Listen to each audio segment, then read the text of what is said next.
Usiku mwanana kabisa, usiku mtulivu, ambapo pia tunamshukuru Mungu kwa sababu ametufia leo.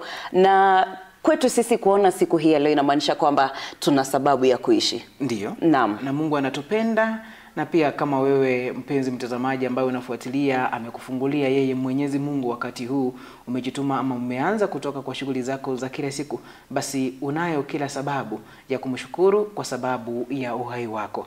Basi tunapoendelea kusonga mbele katika kipindi chetu cha Pambazuko, kumbuka kwamba utatupata katika mitandao yetu ya kijamii. Pale Facebook tupate kama Ndizi TV News Digital, na pale kwenye YouTube tupate kama Ndizi TV News, na kwingineko kupitia nambari ya simu utatuma ujumbe mfupi na pia kuzungumza nasi kupitia mtandao wa WhatsApp kwa nambari 0792192834. na katika tovuti yetu tutembelee www.ndizitv.co.ke ambako utapata mambo yote ama taarifa zote zinazoendelea nchini Kenya kwa wakati huu wa sasa. Lakini tumekuwa tukiona kwamba matukio ni mengi yamekuwa kitendeka nchini Kenya, ikiwemo bajeti ama komiti ya bajeti kwenye bunge la kitaifa lilikuwa linachaguliwa siku ya jana, na pia tumekuwa tukiona katika mitandao ya kijamii watu wakikejeli kauli zake Rais William Ruto, ambako Rais William Ruto alisema kwamba chapati ama milioni moja kwa siku atanunulia wanafunzi wale wa Nairobi, atawanunulia mashine ambayo inatengeneza chapati milioni moja. Sijui kama umeona katika mitandao ya kijamii jinsi ambavyo Wakenya wameonyesha ile mashine ambayo itakuwa inatengeza chapati milioni moja kwa siku. Na kejeli tu zinaendelea ni kwa sababu ya yale ambayo yamekuwa yakizungumzwa na kiongozi wa nchi Rais William Samoei Ruto, ambaye amekuwa akiendeleza ziara yake katika kaunti ya Nairobi, kwa kwamba jana hiyo ilikuwa ni siku ya 3 katika kaunti ya Nairobi. Naam, katika siku hiyo ya 3 tumeona kwamba Rais William Ruto amekuwa akiahidi matukio mengi ama mambo mengi kwenda kwa wakazi na wanabiashara katika eneo hilo ama katika kaunti ya Nairobi, kwa sababu amezunguka na jana alikuwa siku ya 3. Lakini hayo ni baadhi tu ya zile taarifa ambazo zinaendelea nchini Kenya kutoka jana, na pia leo tutakuwa tunaangazia pia magazetini, ambako pia tukiangalia gazeti za siku ya leo, tukigusia tu kidogo, tumeangalia pale, tumeona ni kama magazeti yote yanazungumzia kutengenezwa kwa kamiti mpya ya bajeti pale kwenye bunge la kitaifa. Kumbuka kwamba kuna mengi ambayo yalibadilishwa hiyo jana wakati wabunge walikuwa wanapiga kura na kuwatimua baadhi ya wale ambao wanatajwa kwamba walikuwa wendani wake aliyekuwa naibu wa rais Geoffrey Rigathi Gachagua. Na hayo tu tutakuwa tunayaangazia katika magazeti sehemu ya pili katika kipindi chetu cha Pambazuko.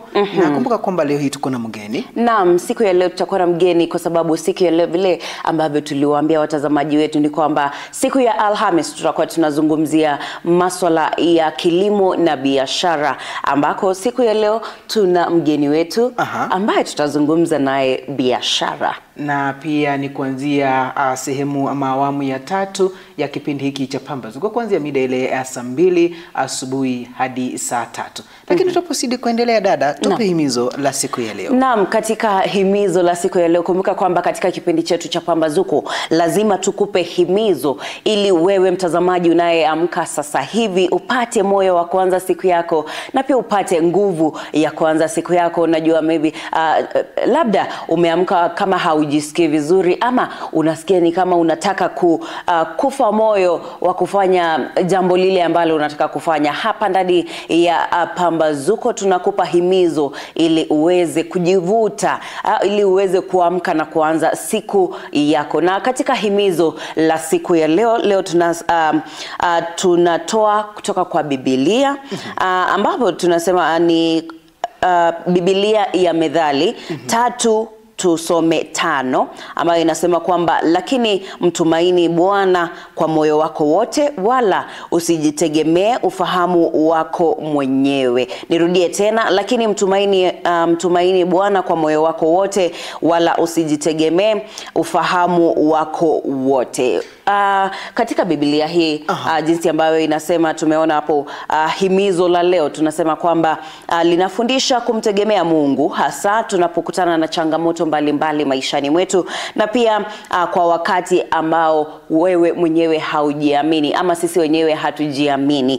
Na pia tunasema kwamba kutoka kwa Biblia hii ama kutoka kwa himizo hilo tunajua kwamba Mungu anasaidia, atatusaidia sisi wenyewe kusonga mbele, kwa sababu tunajua sisi ni binadamu na pia tunakosea mahala fulani mara moja au mara mbili. Ni vizuri kujua kwamba Mwenyezi Mungu atatushikilia mkono na kutuvuta kwenda mbele. Na pia ni changamoto tu jinsi ambavyo mambo yanaendelea na jinsi ambavyo tunafaa kujifunza. Na Biblia pale inatupa changamoto ya kutufundisha kutegemea Bwana kwa moyo wetu wote bila kuangalia tu akili zetu. Kwa kwamba kuna yule ambaye anataja kwamba mimi nitayafanya yote na akili zangu, kusahau kwamba yule ambaye amemwezesha awe pale aendelee na maisha yake jinsi ambavyo alivyo ni Mwenyezi Mungu. Basi ni himizo la siku mpendwa ambayo unaendelea kufuatilia kituo hiki cha Ndizi TV katika kipindi hiki chetu cha Pambazuko, kwa kwamba unahimizwa kumtegemea Mwenyezi Mungu na mambo yote yatakuwa sambamba. Naam, na tukisonga mbele, lakini kabla, kwa sababu tunafaa tuingie katika awamu ya kuambia yaliyojiri watazamaji, lakini kabla ni kuwakumbusha tu kwamba tuko katika upande wa Facebook, tuko live at Ndizi TV News Digital, ili waweze kuendelea kutufuatilia katika mtandao huo, na pia katika mtandao wa YouTube. Watatupata kama Ndizi TV News. Naam, na katika tovuti yetu ni www.ndizitv.co.ke. Na kumbuka kwamba utatuma ujumbe mfupi na arafa kupitia kwa nambari yetu ya studio, na pia kuzungumza nasi kupitia mtandao ule wa WhatsApp kwa nambari yetu 0792192834. Na pia tufuatilie katika mitandao ya kijamii, utanipata kama Jeff Nyakundi. Nami utanipata kama Jacinta Nyabeta kwenye mtandao wa Facebook, ili tuendelee kukujuza wewe mtazamaji, na pia kukwambia ni yapi yaliyotokea. Lakini pia kuwakumbusha tu kwamba kwenye tovuti yetu ukitembelea pale utapata taarifa tofauti tofauti. Ni vema wewe mtazamaji uweze kusaidia ama kushare, waweze kushare taarifa hizo ambazo ziko kwenye tovuti yetu, ili wengine pia, marafiki zako, familia yako na jamii yako waweze kujua yale ambayo yanaendelea, kwa sababu hapa ndani ya Ndizi TV tunakupa taarifa kemkem jinsi ambavyo zinatokea ama zinaendelea kutokea nchini Kenya, ili tuweze kukujuza wewe mpenzi mtazamaji. Basi tunapoendelea kusonga mbele, tutaingia katika awamu ya kwanza, tuangazie ni yapi yale ambayo yalijiri jana, yale ambayo yameendelea, na pia yale ambayo yamezungumziwa zaidi katika matukio mbalimbali hapa nchini Kenya, mengine yakiwa ya kisiasa na mengine yakiwa ni ya shughuli tu za kuhakikisha kwamba mwananchi amepata huduma zile ambazo anapaswa kuzipata. Na pale tukianza dada, tunaanza na taarifa kwamba Rais William Samoei Ruto hiyo jana aliendeleza ziara yake katika kaunti ya Nairobi, huku akizuru maeneo ya Dagoretti Kusini hiyo jana, na alizidi kupeana ahadi zake kwa mwananchi wa kawaida kwamba atahakikisha wanabiashara wamepata mazingira mazuri yaliyo na usalama ili waendeleze biashara zao. Naam, na pia Rais Ruto alisema kwamba atakuwa anaajiri walimu 76,000 ambao watakuwa wanasaidia wanafunzi ili kupata masomo, na pia kusaidia hali ya masomo nchini kuwa bora zaidi.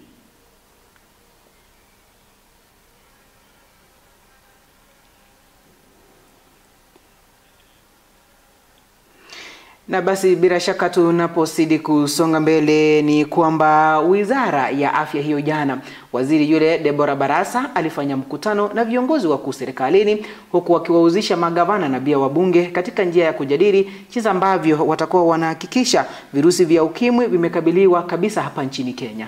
Naam, na waziri wa afya Deborah Barasa pia aliongezea akisema kwamba serikali inahitaji shilingi bilioni 30 ili kushughulikia masuala ya ukimwi nchini, na pia akisema kwamba wanafaa kusaidiwa na sekta mbalimbali ama na bunge.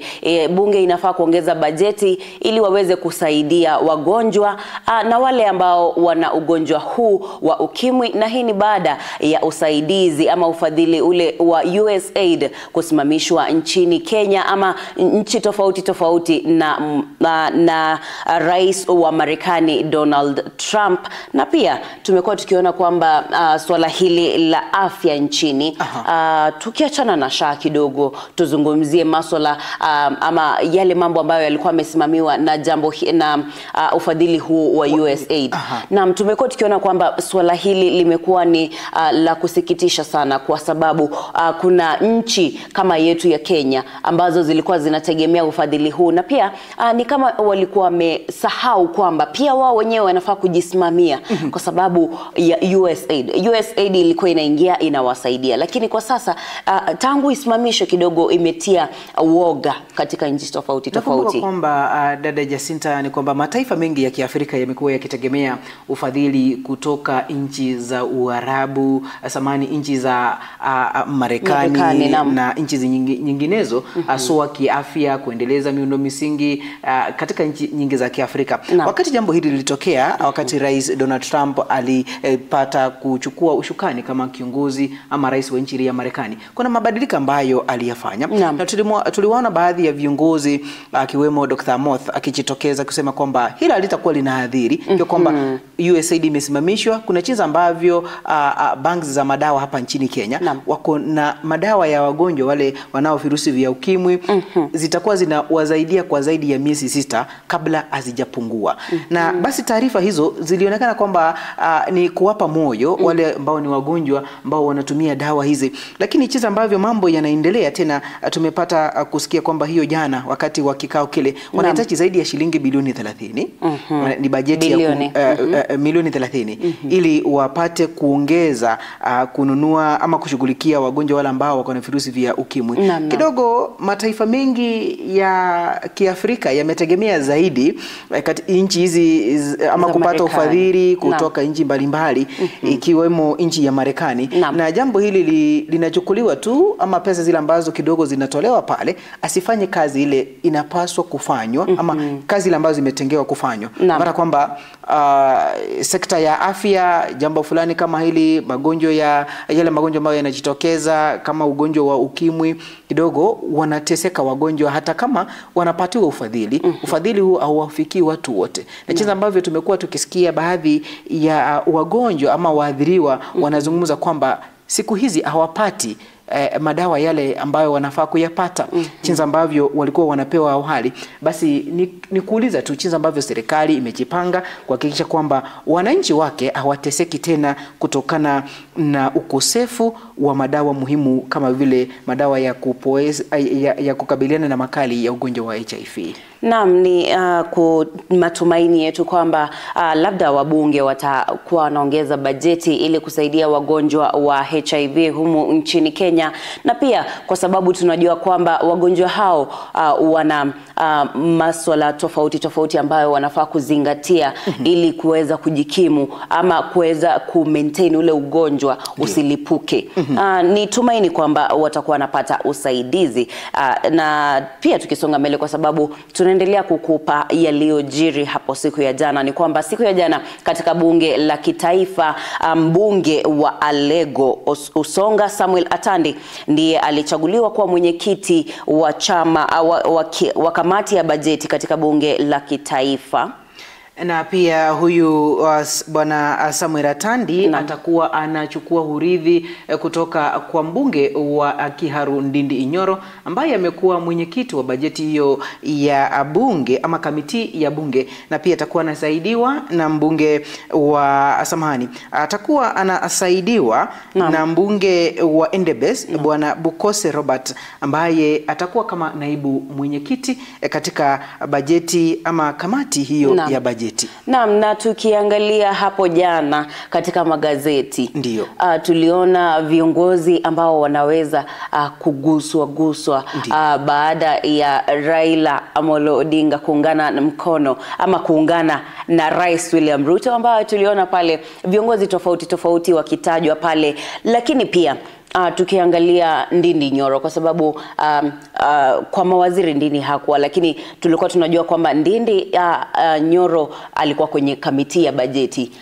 Lakini baada ya msimamo wake haswa wakati Gachagua aliyekuwa naibu wa rais alitolewa ofisini, ama wakati wa bunge walimtoa ofisini Rigathi Gachagua, tuliona kwamba Ndindi Nyoro hakuenda kupiga kura hizo, ambapo pia wabunge ni kama walianza kumpa macho kidogo, wakaanza kumwangalia kidogo kwa undani kiasi, wakitaka kusema kwamba wanataka kuelewa msimamo wake, na tuliona kwamba wamekuwa akimtazama sana kwa undani mbunge huyu wa Kiharu, na kwa sasa yeye kutolewa katika kamiti ya bajeti, tunaona kidogo inakuwa ni kama walisema okay, imekuwa ni muda sasa wa kumtoa ofisini.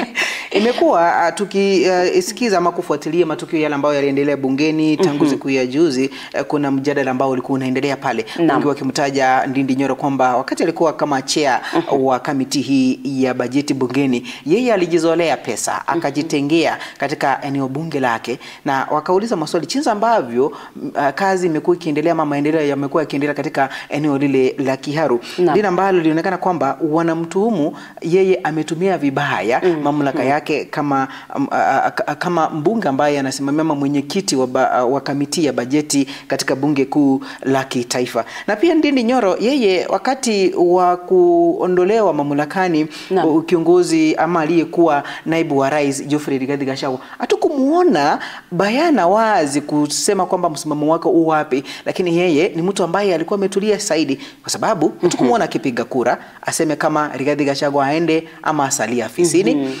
Hatukumuona wakati wa majadiliano kutoa maoni yake kuhusiana na jinsi ambavyo kesi ile yake ilikuwa inamkabili aliyekuwa naibu wa rais katika bunge lile la kitaifa. Na pia wakati kura zilipigwa hakufanya vile. Na wakati aliulizwa maswali kuzungumzia jambo lile, alisema mimi nitazungumza baadaye, kwa kwamba alikuwa anajaribu kuwa chini tu asioneshe msimamo wake waziwazi, lakini bayana kunaonekana kwamba yeye amekuwa akicheza katika ngome ile ya aliyekuwa naibu wa rais Rigathi Gachagua, kile ambacho kimepelekea mabadiliko kufanywa katika bunge, naye kuondolewa kama mwenyekiti wa bajeti ama mwenyekiti wa kamiti ya bajeti. Naam.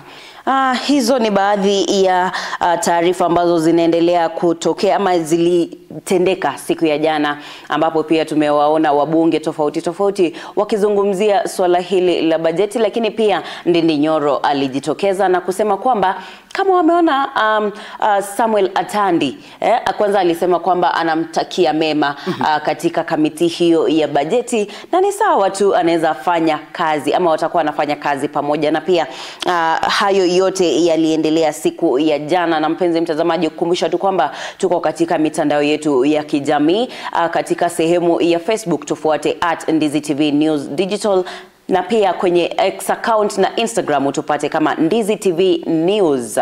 Na ukumbuke kwamba utatuandikia ujumbe mfupi kupitia mtandao wetu wa WhatsApp na pia SMS kupitia nambari yetu ya studio 0792192834. Nirejelee tena nambari 0792192834, ikiwa kwamba unaendelea kufuatilia yale yote ambayo tunakuletea moja kwa moja kupitia mitandao yetu hiyo ya kijamii. Na pia kwenye tovuti yetu utapata taarifa nyingi kule www.ndizitv.co.ke, na pia kwenye YouTube tuko live @NdiziTV News. Na tunapoendelea kusonga mbele kukufahamisha kati ya yale ambayo yanaendelea, kuna taarifa ile ambayo tuliangazia kuhusiana na Wizara ya Afya.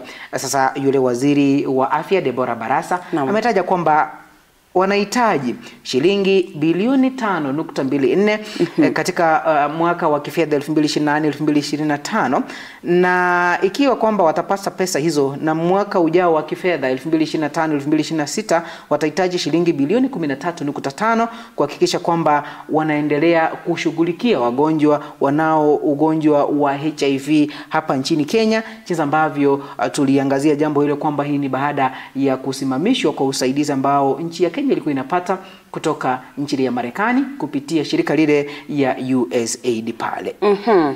Na pia tumekuwa tukiona kwamba wizara tofauti zimekuwa zikiomba bajeti iongezwe haswa humu nchini Kenya, kwa sababu tumeona kwamba wizara ya afya, Deborah Barasa, waziri huyo amekuwa akisema sana na tuseme amekuwa akisisitiza kwamba hela hazitoshi kwenye afya hii, kwenye wizara ya afya. Akisema kwamba bajeti inafaa kuongezwa.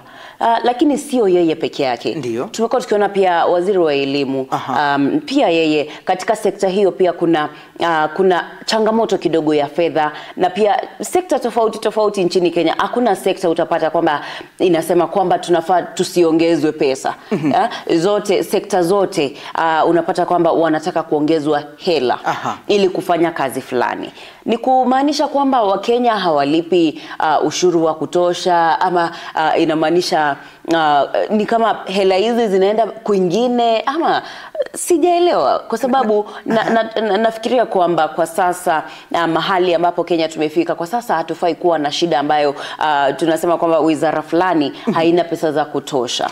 Nadhani kwamba jinsi ambavyo umezungumza ni kwamba Mkenya, hata tumemsikia jinsi ambavyo Mkenya wa kawaida analalamika kwamba yeye amekatwa sana, ama ushuru umekuwa wa juu zaidi, maisha yamekuwa magumu, na kile ambacho kinatajwa kwamba ni mimi kwa maoni yangu niseme hivi, ni kwamba serikali haijatambua kile ambacho inapaswa kupatia kipaumbele kwanza kufanya. Kwa kwamba mambo ni mengi, sekta ya afya ni kitu ambacho sasa hivi nchi kama Kenya kwa kwamba inaendelea. Hatuhitaji kulia tena kusema kwamba kidogo tuna changamoto hapa na pale, lakini tujaribu sana tuhakikishe kwamba yule mwananchi wa kawaida anapata services ama afya bora katika maeneo tofauti. Ikiwa serikali ingejua kwamba hiki ambacho tunafaa kupatia first priority ni afya, elimu na mambo mengine yafuate pale, na usalama. Na ukiangalia katika serikali ya Kenya, baadhi ya wizara zile ambazo unapata kwamba zimepatiwa bajeti ya juu kidogo, isipokuwa ni makato ambayo yaliletwa baada ya vijana hawa wa Gen Z kufanya maandamano mwaka jana. Ikabidi rais afanye mageuzi katika serikali yake, na yale mageuzi ambayo yalifanywa pale, ama mabadiliko ambayo yalifanywa kwa kutazama, kwa kukabidhi yale ambayo walikuwa wanaangazia zaidi yaangaziwe, aswa matumizi ya fedha, jinsi ambavyo viongozi wanatumia pesa hizi kidogo.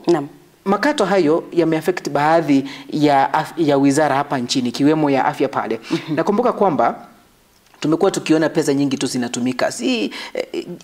Kwa mtazamo wangu naona kwamba serikali ya Kenya haijakosa pesa za kutia katika maeneo haya maaswa katika wizara hizi. Kidogo ni kwamba unapata kuna viongozi ambao hutumia pesa nyingi tu, aswa safari za nchi za nje hapa nchini Kenya, kutembea hapa na pale. Basi kile ambacho kinapaswa kufanya, tupatie kwanza first priority to what is possible. Kama tumesema ni afya iwe ni bora zaidi na watu wapate afya bila kulipa chochote kile, basi serikali inapaswa kujitolea kwa hali na mali kuhakikisha kwamba Mkenya wa kawaida amepata kile ambacho anapaswa kukipata, kwa minajili yeye analipa ushuru na anatarajia kupata mazuri kutoka kwa serikali. Ndio. Na pia kuna jambo ambalo nilikuwa naangalia tu, ukiangalia pale kwenye mtandao, ukienda nchi nyingine utapata kwamba watu ama wakazi wa nchi hiyo wanapenda services za ambazo zinapeanwa na serikali. Ndio. Ambapo moja yao ni afya. Tuangazie jambo ama swala la hospitali. Hospitali za kibinafsi na hospitali za serikali. Sisi kama Wakenya ama wananchi wengi wa Kenya wanataka ama unapata kwamba wanapenda kuenda katika hospitali za kibinafsi wakati ambapo wanataka matibabu mema, ama wanataka mazingira mema, ama wanataka huduma bora, wanaenda katika hospitali za kibinafsi, wanaacha hospitali za serikali. Mbona wanafanya hivyo? Kwa sababu hospitali hizi za serikali unapata kwamba hazina madawa, hazina madaktari wa kutosha, hazina wauguzi ambao wanaweza kuwachunga wagonjwa jinsi ambavyo inafaa.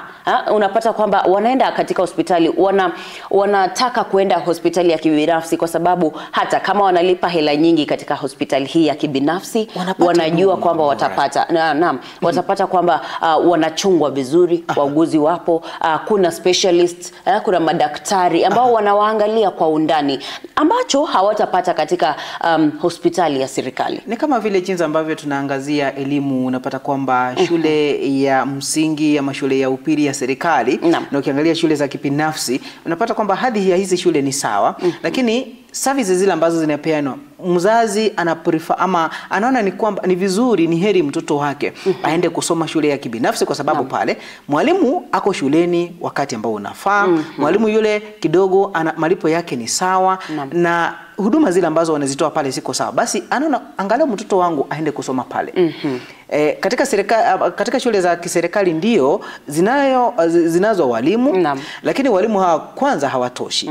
Mshahara wao kidogo, wanalalamika, tumekuwa tukiona migomo ikifanyika hapa nchini, na huduma ambazo zinatolewa pale hazitoshi kwa sababu ni mwalimu mmoja kwa wanafunzi wengi tu. Na wanafunzi hawa, mwalimu huyu mmoja inakuwa kwanza ni kazi ngumu yeye kuwahudumia hawa wanafunzi wote. Lakini ni matumaini yetu kwamba serikali itasaidia Wakenya, lakini tunajua kwamba serikali ya William Ruto ilikuwa imepeana ahadi nyingi sana kwa Mkenya wa kawaida wakisema mama mboga, lakini kwa sasa mama mboga wanauliza mama mboga kweli ama ulikuwa unamaanisha tuanze kutoka juu tukifikia na mama mboga bottom up? Na tunaendelea kusonga mbele, haswa tukiingia katika siasa kidogo. Baada ya kiongozi wa ODM Raila Amolo Odinga kutembea eneo la Gusii siku ya Jumapili na kupigiwa kelele katika uwanja ule wa Gusii Stadium wakati kulikuwa kuna zinduliwa mavazi mapya ya timu ile ya Shabana. Basi hiyo jana baadhi ya viongozi ama wale wawakilishi wadi kutoka kaunti ya Kisii, wale ambao wako katika maeneo ya Nyamira na pia katika kaunti za Nairobi wakiongozwa naye George Morara, Adiuki Masira na Moses Ogeto, walimtembelea katika ofisi yake ya Capitol Hill pale Nairobi. Na kuna mengi ambayo waliyazungumza, kila ambacho walitaja kwamba ni mazungumzo ya kindani kabisa jinsi ambavyo watakuwa wanafanya kazi kwa pamoja kwa kutaka kufanyiwa maendeleo katika maeneo ya Gusii na maeneo yale ambayo wanatokea. Kwa sasa ukiangalia kisiasa, viongozi hao kwa sasa ni kama wameanza sasa tena kurudi kwa Raila Odinga, wakitaka kidogo wamuongeleshe, wamwambie sisi hatukuwa pale tukisema utoke, ama hatukuwa tunafanya nini, tunataka tu maendeleo. Ukiangalia jinsi ambavyo hata viongozi wetu wamekuwa wakisema, ukiwasikiza katika mikutano tofauti utapata kwamba viongozi hawa wanasema kwamba hata kama hampendi Rais William Ruto, itabidi kwa sasa mkaribishe Kisii, ama akikuja Kisii ama eneo lile ambalo wako, wanawaambia watu hao kwamba mkaribisheni ili aweze kuwapa maendeleo. Ndio. Lakini sijui kama hivyo ndio inafaa kukua, kwa sababu viongozi hawa ni kama kwa sasa viongozi kwa wao kutupatia maendeleo sisi kama wananchi hapa katika vijiji vyetu tofauti, lazima awe karibu na gavana, lazima awe karibu na President Ruto, lazima awe karibu na viongozi wengine ambao watamsaidia kupata msaada. Lakini sasa unajiuliza tu kwamba mbona inakuwa hivyo? Kwa sababu hawa wote ni viongozi. Tuko na devolved government. Ndio. Tuko na MCA, tuko na mbunge, tuna gavana. Kwa hivyo MCA akiwa huku hapa chini, yeye ndiye anajua matakwa ya wananchi ama wananchi walio hapo katika kijiji chake. Ndio. Lakini sasa mbona inakuwa kwamba huyu mwakilishi wadi atatoka hapa chini aende kuwa rafiki, unajua kwa sababu kwa siasa sio wote ni marafiki, lakini lazima awe ni kama niko karibu na huyu gavana. Nataka yani sababu ya mimi kuwa karibu na gavana huyu ni kwamba nataka anipe maendeleo. Mbona gavana asinipe maendeleo ama asinipe hela za kufanya maendeleo katika wadi yangu hata kama hatuzungumzi pamoja, hata kama hatuelewani kisiasa. Naam. Nadhani kwamba ni jambo nzuri jinsi ambavyo umeliangazia pale. Ni jambo ambalo tumekuwa tukiliona jinsi ambavyo siasa za Kenya zinafanywa kwa kwamba ni vitofauti kabisa. Lakini katiba ya nchi ya Kenya ni wazi tu kwamba ni mwongozo ambao unafaa kutumika kuonyesha ni kipi kile ambacho kinapaswa kufanywa.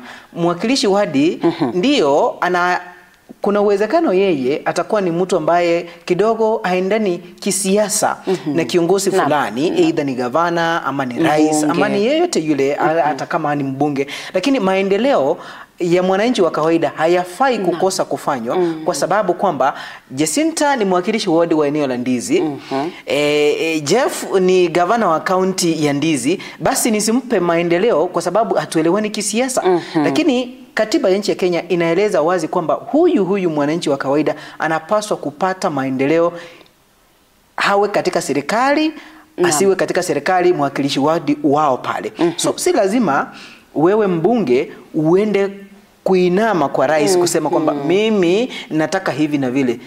Okay, it's good ni vizuri kufanya kazi na viongozi ambao wameteuliwa, lakini isije kwamba iwe ni jambo ambalo kama wewe ufanye kazi na kiongozi fulani iwe kwamba wananchi wa kawaida wanaumia kutopata maendeleo ambayo yanapaswa pale katika maeneo yao pale. Naam, ni swala ambalo linafaa kuangaliwa humu nchini Kenya, kwa sababu tunajua kwamba viongozi wengi sana wamesema kwamba tunafaa tukue karibu na Ruto, na tuliona kwamba wakati hapo awali nyuma kidogo wakati Rais Ruto alikuja Kisii, tuliona pia viongozi tuseme wengi wakisema kwamba kwa sasa itabidi, na ilikuwa baada ya Gen Z, maandamano yale yaliyokuwa moto sana. Baadaye Ruto akakuja Kisii, ambapo pia vijana hawakuwa wanataka kuzungumza naye sana. Bado mioto ilikuwa juu kidogo. Na wakati alikuja nilisikiza jinsi ambavyo viongozi wetu walikuwa wanazungumza, kwa sababu utapata kwamba vijana wanaanza kupiga kelele, hawataki kumsikiza Rais Ruto, wanabadilisha lugha. Viongozi wetu wanabadilisha lugha, wanarudi nyumbani, wanaanza kuzungumza ama kuzungumzia vijana wale kwa lugha fulani, ama wanawaambia bana tulieni kidogo tutaongea baadaye. Msimpigie kelele huyu, acha kwanza tumuombe maendeleo. Lakini sasa maendeleo hayo ni sawa, vijana walinyamaza ama wakaamua kutulia kidogo, wakaambia Rais Ruto maendeleo ambayo walikuwa wanataka. Ndio. Lakini sasa wakati ule ambao Rais Ruto alikuja Kisii, alipeana ahadi nyingi. Ni kweli. Akapeana ahadi nyingi sana ambazo alisema tutatengeneza barabara fulani, tutatengeneza factory, vitu mingi. Lakini ambapo alipeana muda, kwa sababu tunamjua Rais Ruto huwa anapeana muda kwa maendeleo ambayo anataka yaende kufanywa ama kufanyika. Na nadhani kwamba kuna jambo ambalo kidogo wengi husahau. Sasa hivi wewe ni rais, ukiondoka mamlakani rais mwingine atakuwa pale mwenye atafuata tu nyayo zako. Kuna maendeleo ambayo umeanzisha. Nadhani kwamba yale ambayo yameanzishwa na mtangulizi yanafaa kuisha kwanza kabla hatujaleta yale mengine, ama serikali ifanye. Nadhani kwamba hivyo ndivyo mambo yanapaswa kuwa. Lakini unapata kwamba jinsi ambavyo mambo yanaendelea, utakuwa rais umeondoka, nije hapo nikiingia pale nami nikuje na yangu, nitasimamisha kwanza yale ama yakome kidogo tu, kisha baadaye nitakuja kufungua tena yaendelee kufanywa, ama nifungue ingine niseme kwamba tutakuja kufanya jambo hili. Na hilo linakumbusha kwamba kuna factory ya sukari ilikuwa ijengwe katika eneo hili la Gusii.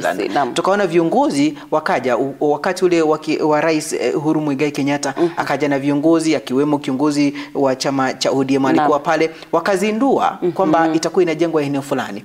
Na kisha baadaye hadi sasa hivi ujenzi huo haujakamilika na hatujaona kiwanda hicho kikifanya kazi. Je, ni jambo ambalo linapaswa kuangazia jinsi ambavyo Mkenya wa kawaida anapaswa kupata maendeleo, iwe ni sehemu gani ile ambayo ametoka, awe ni wa wapi, awe ni wa hadhi gani. Sisi wote tunapaswa, Wakenya wote wanapaswa kupata maendeleo. Naam, lakini pia tukibaki katika swala hilo la maendeleo nchini Kenya na jinsi ambavyo Wakenya wanapata maendeleo, tutaangalia jinsi aliyekuwa naibu wa rais Rigathi Gachagua wakati ule akiwa serikalini, ama wakati waliingia serikalini, tulimuona akiwa mwepesi sana kwa kusema kwamba kwa sasa wale ambao amkutupatia kura mtatulia kidogo, mtatulia kidogo kwa sasa, tutapatia maendeleo kwa wale ambao walitupatia kura kwanza. Naam, ambapo matamshi hayo hayakuwa mazuri, hata kama alikuwa anamaanisha hivyo, hata kama hakuwa anamaanisha hivyo. Na hilo ndilo lilimfanya alikaa kwamba ndilo limetumika kumng'oa afisini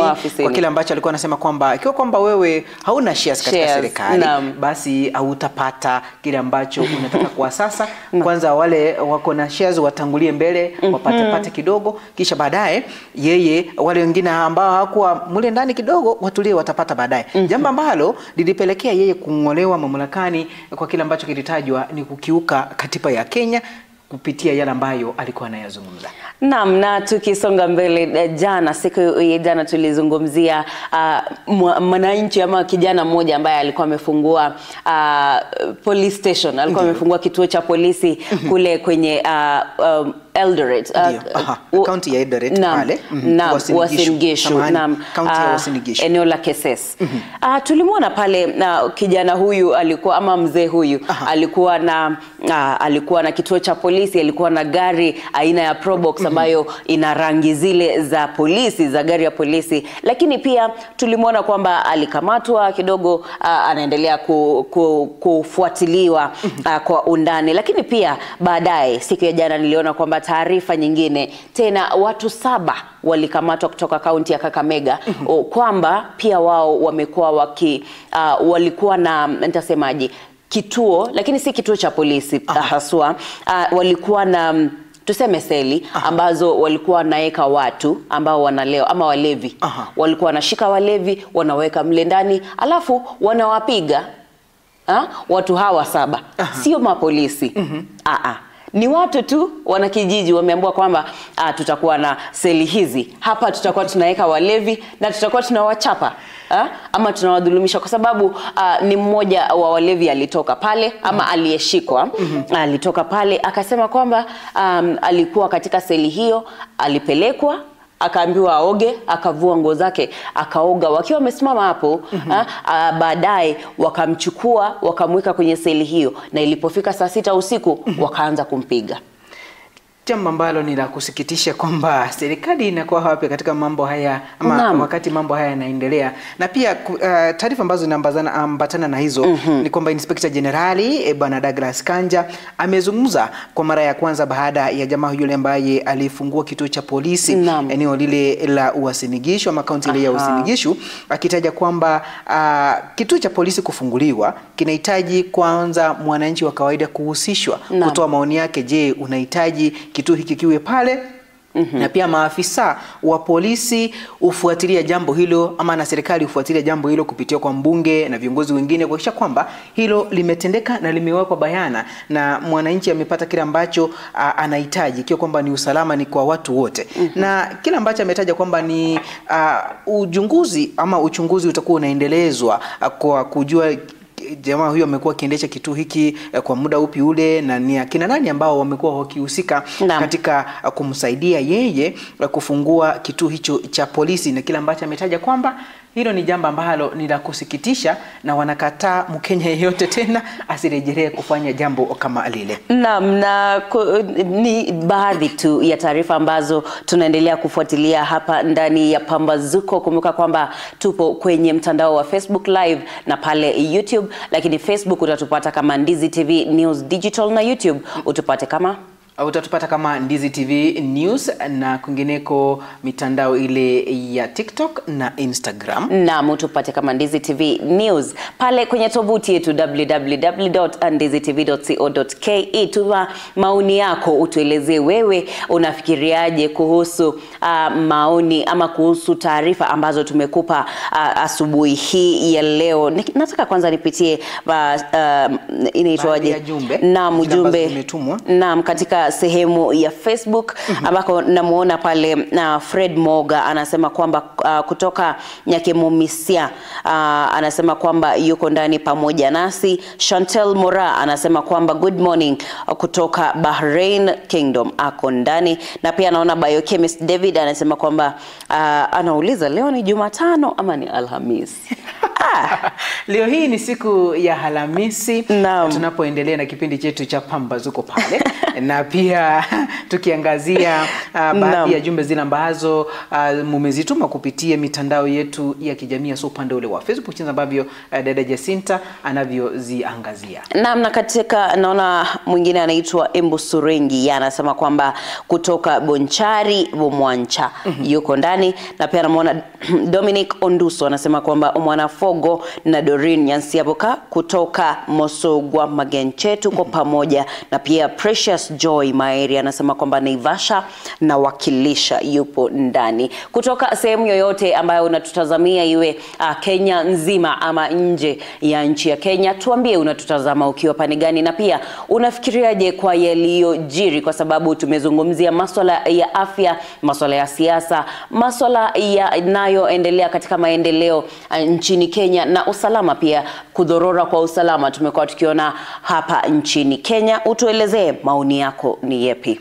Basi tunapoendelea kusonga mbele, zikiwa zimekatika dakika 53 baada ya saa 12 asubuhi masaa ya Afrika Mashariki, ni rejelee himizo la siku ya leo. Jinsi ambavyo tulikupa pale asubuhi ni kwamba tulipata himizo kutoka kitabu kile cha Mithali 3:5, na Biblia inasema kwamba lakini mtumaini Bwana kwa moyo wako wote, wala usijitegemee ufahamu wako mwenyewe. Kwa kwamba ni himizo ambalo linatufundisha kumtegemea Mungu hasa tunapokutana na changamoto au wakati wa kutojiamini. Mungu atatufunulia njia zake na atatuongoza kwa hekima yake isiyo na mwisho. Basi wewe mpenzi mtazamaji, endelea kufuatilia kitu hiki ili tunapoendelea kukupa himizo ama kukuhimiza kwa yale yote ambayo unayafanya kila siku, kuhakikisha kwamba mambo yako yanaenda sambamba kabisa. Naam.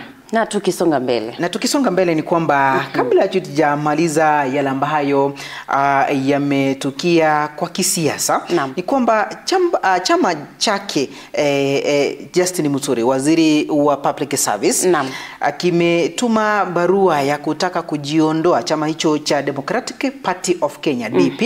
Kimetuma ama kimetoa ultimatum ama notice imetoa notice ya siku 30 ya kutaka kujiondoa kutoka muungano wa Kenya Kwanza. Na bila shaka yule registrar ama msajili wa vyama hapa nchini Kenya, Anne Nderitu, amekubali kupata barua hiyo ama kupokea barua hiyo katika afisi yake, na yale ambayo yanapaswa kufuatwa kutaka kuondoa machama kujiondoa katika muungano wa kisiasa yatakuwa, ama mchakato huu utakuwa unaendelea, na jinsi ambavyo ametoa notisi hiyo ya siku 30.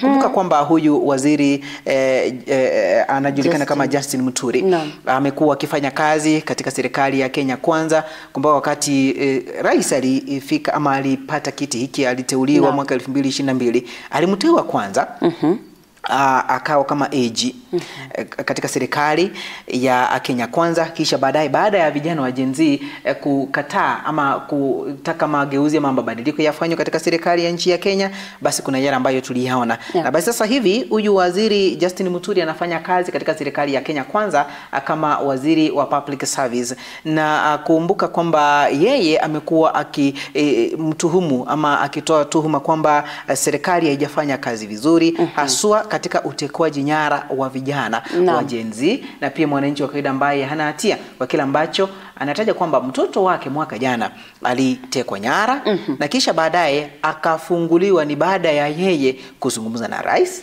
na rais naye kazungumza na chiza ambavyo alitaja, akazungumza na shirika lile la NIS, kisha baadaye mtoto wake akaachiliwa. Basi alikuwa anauliza swali, aliachiliwa ndio, hakufikishwa mahakamani, tujue ni kipi kile ambacho alifanya, lakini alikamatwa na kuachiliwa. Tumemuona tu akirusha makumbo tu ya kisiasa pale, akizungumza hapa na pale. Na unajua tukiangazia swala hilo kwa sababu tumemwona hapo Justin Muturi chama chake kimetoka kwenye chama ama muungano wa Kenya Kwanza. Na tulimuona hapo jana pia katika kwenye mawaziri ambao wana uwezo wa kutolewa katika serikali ya Kenya Kwanza, kwa sababu tumekuwa tukiona ukianza kuenda ama kuwa na maoni tofauti na Rais William Ruto ama na chama chake ama na serikali, unatolewa kidogo, unasongeshwa kando kidogo, ama labda unatafutiwa kesi kidogo, unapata kwamba DCI wameanza kuhusishwa na mambo yako kidogo, tunaanza kusikia umeanza kufanyiwa audit kidogo hivyo tu. Lakini pia tuliona jinsi ambavyo jana kwenye gazeti moja ambalo tulikuwa tunachambua kwamba Justin Muturi yuko pale kwa wale ambao wana uwezo wa wakang'olewa kuwa mawaziri, kwa sababu kwa sasa muungano wa Rais William Ruto pamoja na Raila, lazima Raila atakuwa na mawaziri fulani katika serikali ya Kenya Kwanza, na kwa hao mawaziri kuingia ama walio katika sehemu upande wa baba, lazima wengine watang'olewa. Ni kweli. Naam, na tukiangalia kidogo, kwa sababu tumekuwa tukiona jinsi serikali ya William Ruto imekuwa ikifanya mambo yao, kuna uwezo mkubwa, kwa sababu sasa Justin Muturi ametoka kwenye chama hicho cha Kenya Kwanza. Ndio. Jambo lingine ambalo litatokea sasa, kuna uwezo mkubwa kwamba Justin Muturi anaweza kutolewa kuwa waziri. Nadhani kwamba ni baadhi tu ya yale ambayo yanaendelea, ikiwa kwamba ni siasa zinahusishwa hapa na pale. Na tukimalizia kabisa, wakati ambapo tulikuwa tunaenda mapumziko, ni kwamba aliyekuwa spika wa bunge kuu la kitaifa ambaye anajulikana kama Francis Ole Kaparo, hiyo jana alimtembelea kiongozi wa chama cha ODM Raila Amolo Odinga, akiwa na kitabu kipi ambacho amekiandika, kitabu ambacho kinajulikana kama Calming the Storm, katika afisi ile ya Capitol Hill Nairobi, mpaka alimkabidhi kitabu hicho. Mwenye ameandika kitabu hiki ni Francis Ole Kaparo, ambaye wakati mmoja alikuwa ni spika wa bunge kuu la taifa ya Kenya hapa. Kitabu hicho kinakaa kizuri sana kutoka kwa uchapishaji huo, Calming the Storm. Naam, naweza penda sana kukiangalia, kwa sababu Calming the Storm, natumai kwamba kitabu hicho kinazungumzia kuhusu siasa nchini Kenya. Naam. Na basi tunapoendelea kusonga mbele, ikiwa ni wakati tunaelekea katika mapumziko mafupi, kisha baadaye tutarejea katika awamu ya pili. Na awamu ya pili tutakuwa tunaangazia yaliyomo magazetini, ikiwa kwamba tutaangazia magazeti lile la The Standard na gazeti lile la The Daily Nation. Naam, na pia tutakuwa tunaangazia gazeti la The People's Daily na gazeti la Taifa Leo. Basi jina langu mie ni Jeff Nyakundi. Nami Jacinta Nyabeta. Endelea kutufuata katika sehemu ya mtandao, katika sehemu ya Facebook utatupata kama @Ndizi TV News Digital, na kwingineko pale YouTube utatupata kama Ndizi TV News. Tuandikie maoni yako ili tuweze kukujua unatutazama ukiwa pande gani, na pia unafikiriaje kwa yote ambayo tumejadili ama tumezungumzia asubuhi ya leo. Na usisahau kwamba utapata kutuma ujumbe mfupi SMS, na pia kuzungumza nasi kupitia mtandao ule wa WhatsApp kupitia nambari yetu ya studio 0792192834. Na mpenzi mtazamaji, tunaenda kwa mapumziko mafupi, tutakuwa tunarejea kwa muda usiokuwa mrefu.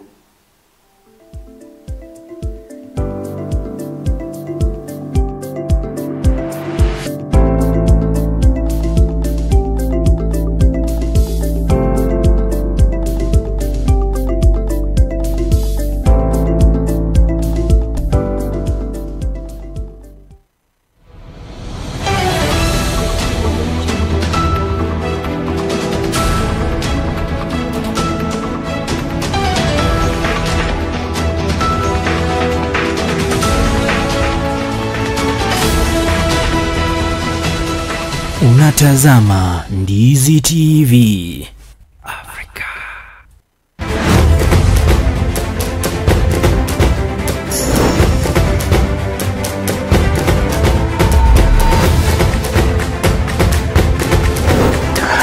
Ujambo mpenzi mtazamaji wa Ndizi TV, karibu kwenye kipindi Viwanjani kila siku ya Jumamosi kuanzia saa 8 hadi saa 10 jioni. Hapa Viwanjani nitakufahamisha yote yanayojiri kwenye ulingo wote wa spoti.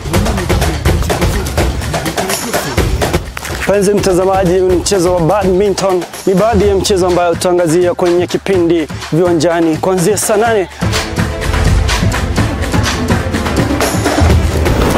Usikose kuungana nami James the Top Scorer niweze kukata kiu yako kispoti.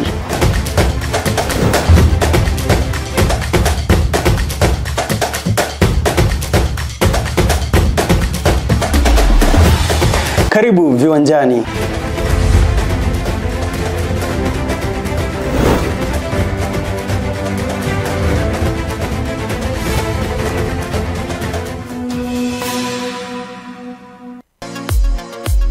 Wewe ni fundi wa kujenga nyumba au una nia ya kujenga nyumba? Basi duka la Shah Ceramics ambalo lipo mjini Kisii mkabala na jumba la Mocha Place wanauza bidhaa mbalimbali za ujenzi kama vile mapo tiles, chuma aina mbalimbali, mabati, simiti, PVC ceiling, vioo na cabinets, tangi za kuhifadhia maji, chain links, MDF boards, ceiling boards, rangi aina mbalimbali hadi zile zinachanganywa na kompyuta, bulbs, zulia aina zote, power tools, showers, pump za maji, kufuli, gypsum boards na zingine nyingi. Wapigie simu kwa nambari 0703943972. Shah Ceramics for hardware and sanitary.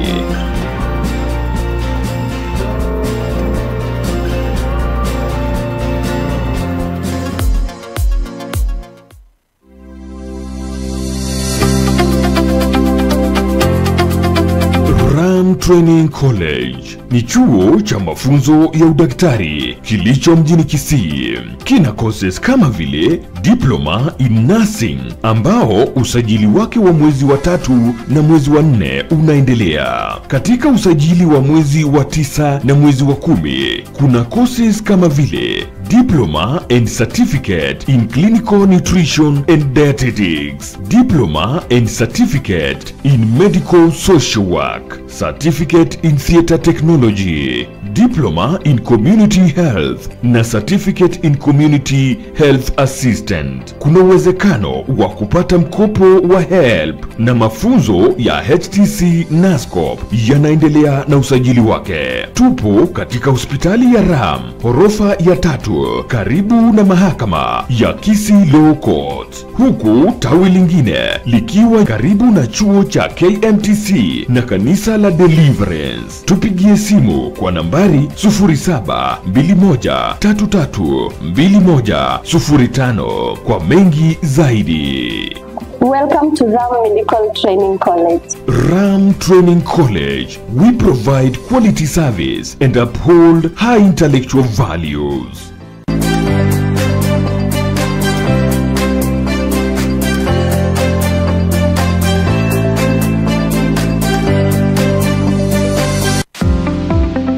Huduma zinazotolewa katika hospitali ndizo zitakazomfanya mgonjwa kwenda katika hospitali hiyo. Ram Hospital Kisii wana uwezo wa kutoa huduma mbalimbali zikiwemo out and inpatient, MCH clinic au maternity, consultation, pharmacy, rehabilitation, ultrasound, CT scan, x-ray, dental, optical, laboratory services, major and minor surgery, 24-hour ambulance service, occupational therapy, physiotherapy, dialysis na zingine nyingi. Unaweza kulipia matibabu kutumia bima tofauti kama vile AON, Minet, Liaison Group, AAR, Trident, Britam, Madison Insurance, APA Insurance. Matibabu kwa wagonjwa waliolazwa ama inpatient yaweza kulipiwa kupitia mfumo wa Shah. My name is Robert Ukogai, Business Administrator, Ram Hospital Kisii. I want to welcome all those people who are registered with Shah to come for inpatient treatment and also dialysis. All services are covered with Shah except outpatient services. Karibu mpate matibabu ya hali ya juu kutoka kwa madaktari na wauguzi wetu. Kwa mengi zaidi tupigie simu kwa nambari 0705239289. au tutembelee katika mji wa Kisii karibu na Kisii Law Courts. Ram Hospital Kisii, health first and health always.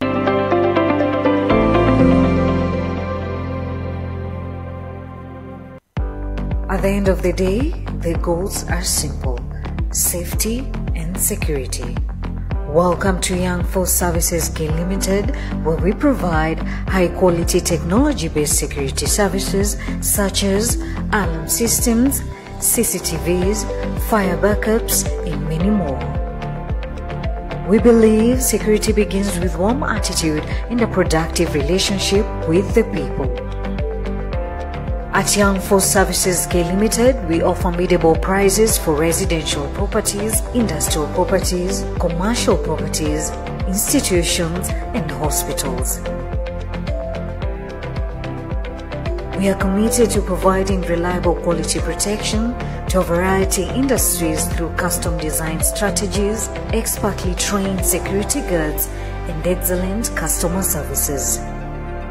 For more information, call 0795 518 989 or 0735 364 418 or 0781 518 989.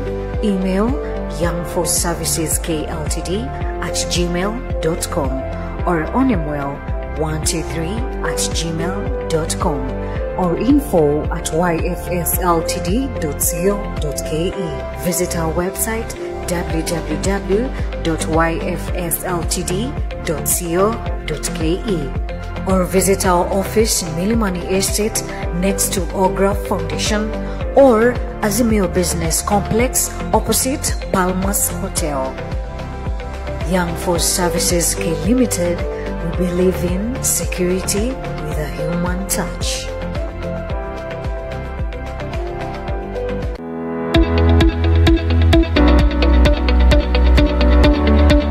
Umekuwa ukitafuta chuo ambacho kipo mahali tulivu, cha kisasa na kinachotoa mafunzo yatakayokuwezesha kupata kazi nyakati hizi, na kina walimu waliohitimu. Bahas Camel Park Training College ndicho chuo hicho. Wana courses za diploma na certificate kama housekeeping management, tourism management, food and beverage sales management, fashion design, cosmetology, information communication technology, graphic design, film production, broadcast journalism, marketing management, business management na zingine nyingi. Pia wana short courses kama vile computer packages, front office management, digital marketing, video editing na zingine nyingi. Admission inaendelea. Mwandikie barua msimamizi mkuu wa chuo hicho pamoja na vyeti vyako vya KCSE au result slip. Pia unaweza jisajili mtandaoni kwa tovuti yetu ya www.camelparkcollege.co.ke au upige simu kwa 0755386594 au 0753915354. Tupo katika barabara ya Kisii Kilgoris. Camel Park Training College, empowering excellence, inspiring innovation.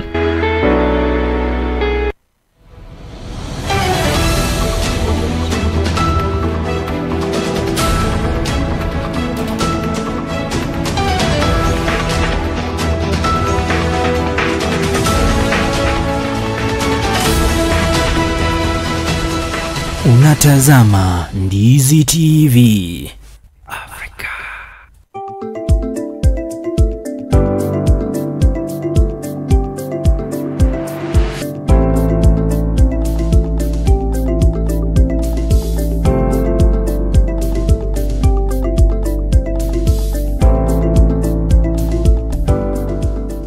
Karibu tena mpenzi mtazamaji, baada ya kupata mapumziko hayo mafupi tena tumerejea zikiwa zimekatika dakika 11 baada ya saa 1 masaa ya Afrika Mashariki. Karibu turejee tena tuangazie yaliyomo magazetini ukiwa nami Jeff Nyakundi nami Jacinta Nyabeta. Katika kipindi chetu cha Pambazuko basi tunapoendelea kusonga mbele ikiwa kwamba leo hii ni siku ya Alhamisi tarehe 13 mwezi wa 3 mwaka 2025.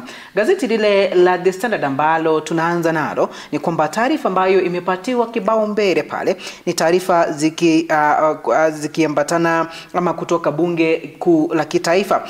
Pale anasema kwamba dishonorable ni taarifa ambazo zimechapishwa katika ukurasa wa 4. Pale mwandishi akitaja kwamba members of parliament led by the majority leader and minority leaders went for the jugular of the former leadership of the budget committee under the pretext and discussing pious budgetary allocations. They accused the previous chair Ndindi Nyoro of directing 2 billion from the public participation fund to his constituency, giving him an unfair advantage over his colleagues in terms of development. This discussion took place without a formal motion to address Nyoro as the speaker watched the guided debate. Kwa kwamba ni taarifa zikiwa zimeangaziwa katika ukurasa wa 4 jinsi ambavyo wametaja kwamba huyu Ndindi Nyoro amekuwa ni mwenyekiti katika bajeti ama kamiti ya bajeti katika bunge kuu la kitaifa, kila ambacho walimshambulia tu ama viongozi walishambuliana katika bunge la kitaifa huku wakimnyoshia vidole Ndindi Nyoro aliyekuwa sasa mwenyekiti wa kamati ya bajeti. Wabunge wengi wakiwemo viongozi ama kiongozi yule wa majority ama wa wengi katika bunge la kitaifa na mbunge yule ambaye ni Kimani Ichung'wah na pia yule wa minority leader ama wachache katika bunge Junet Mohamed wakitaja kwamba shughuli za bunge huyu Ndindi Nyoro alijiwekea taslimu pesa shilingi bilioni 2 kutoka kwa mfuko wa ushirika wa umma ama public participation fund kwa maendeleo ya jimbo lake, akitoa faida kubwa kwa jimbo lake kuliko kwa maeneo mengine. Kila ambacho walitaja kwamba miundo msingi maendeleo ambayo yamekuwa yakifanyika katika eneo lake la constituency pale ni kwamba pesa hizi yeye amefaidika zaidi kuliko wabunge wengine. Na pia tumeona katika taarifa hiyo katika gazeti hilo la The Standard tunamwona pale mwandishi akiwa ameandika maneno yale ambayo yametamkwa na Junet na pia maneno ambayo wamezungumza Kimani Ichung'wah ambaye amesema kwamba Junet alisema kwamba it reached to levels that the chair of the committee, other MPs are going to his constituency for benchmarking. Yani kumaanisha kwamba wabunge wengine walikuwa wanaenda katika bunge ile ya Kiharu kuenda kutazama jinsi Ndindi Nyoro amefanya kazi. Na pia tulimwona Ndindi Nyoro mpaka alikuwa ana advertise, anasema kwamba anaenda kufanya hii, anaenda kufungua nini fulani hapo project, vitu kama hivyo. Na pia tulimwona lakini sasa kwa hawa viongozi kuja kusema kwamba alikuwa anatumia pesa kutoka pale kwa public participation fund anaichukua kwa constituency ama kwenye bunge yake ili kufanyia maendeleo huko, pia ni vibaya. Na ikiwa kwamba ndivyo alifanya hivyo basi itakuwa alifanya vibaya. Lakini swali lingine tunalo liuliza pale, je, huyu Ndindi Nyoro nadhani kwamba ni mara yake ya kwanza kuwa mwenyekiti katika kamati ya bajeti katika bunge. Miaka ya nyuma nadhani kwamba Ndindi Nyoro hajakuwa mbunge kwa mara ya kwanza. Nadhani kwamba katika serikali yake Uhuru Muigai Kenyatta alikuwa mbunge bado. Je, ni kipi kile ambacho alikifanya tukianza kutazama na kuangalia yale ambayo alikuwa anayafanya eneo bunge lake pale? Ni kwamba kuna shule amezitengeza kweli, kwa kwamba shule zote karibu zote madarasa ameyachenga, wanafunzi shuleni pale hawaendi nyumbani kutafuta lunch, huwa wanapata lunch pale ama chakula cha mchana pale shuleni. Na pia ukiangalia miundo msingi ya shule zile karibu zote basi zimewekwa, zimejengwa mahali ambapo wanatembea vizuri, wameweka cabros kwa chinza ambavyo nitataja pale kwa lugha ya Kimombo kwamba wameweka cabros kutoka kwa gate pale, viwanja vya wanafunzi kufanyia michezo vimetengezwa vizuri. Basi ni swali, je, ni ukweli kwamba alikuwa anajizolea pesa kujipatia yeye anufaike zaidi kuliko wabunge wengine, ama tu ni siasa zinachezwa? Kwamba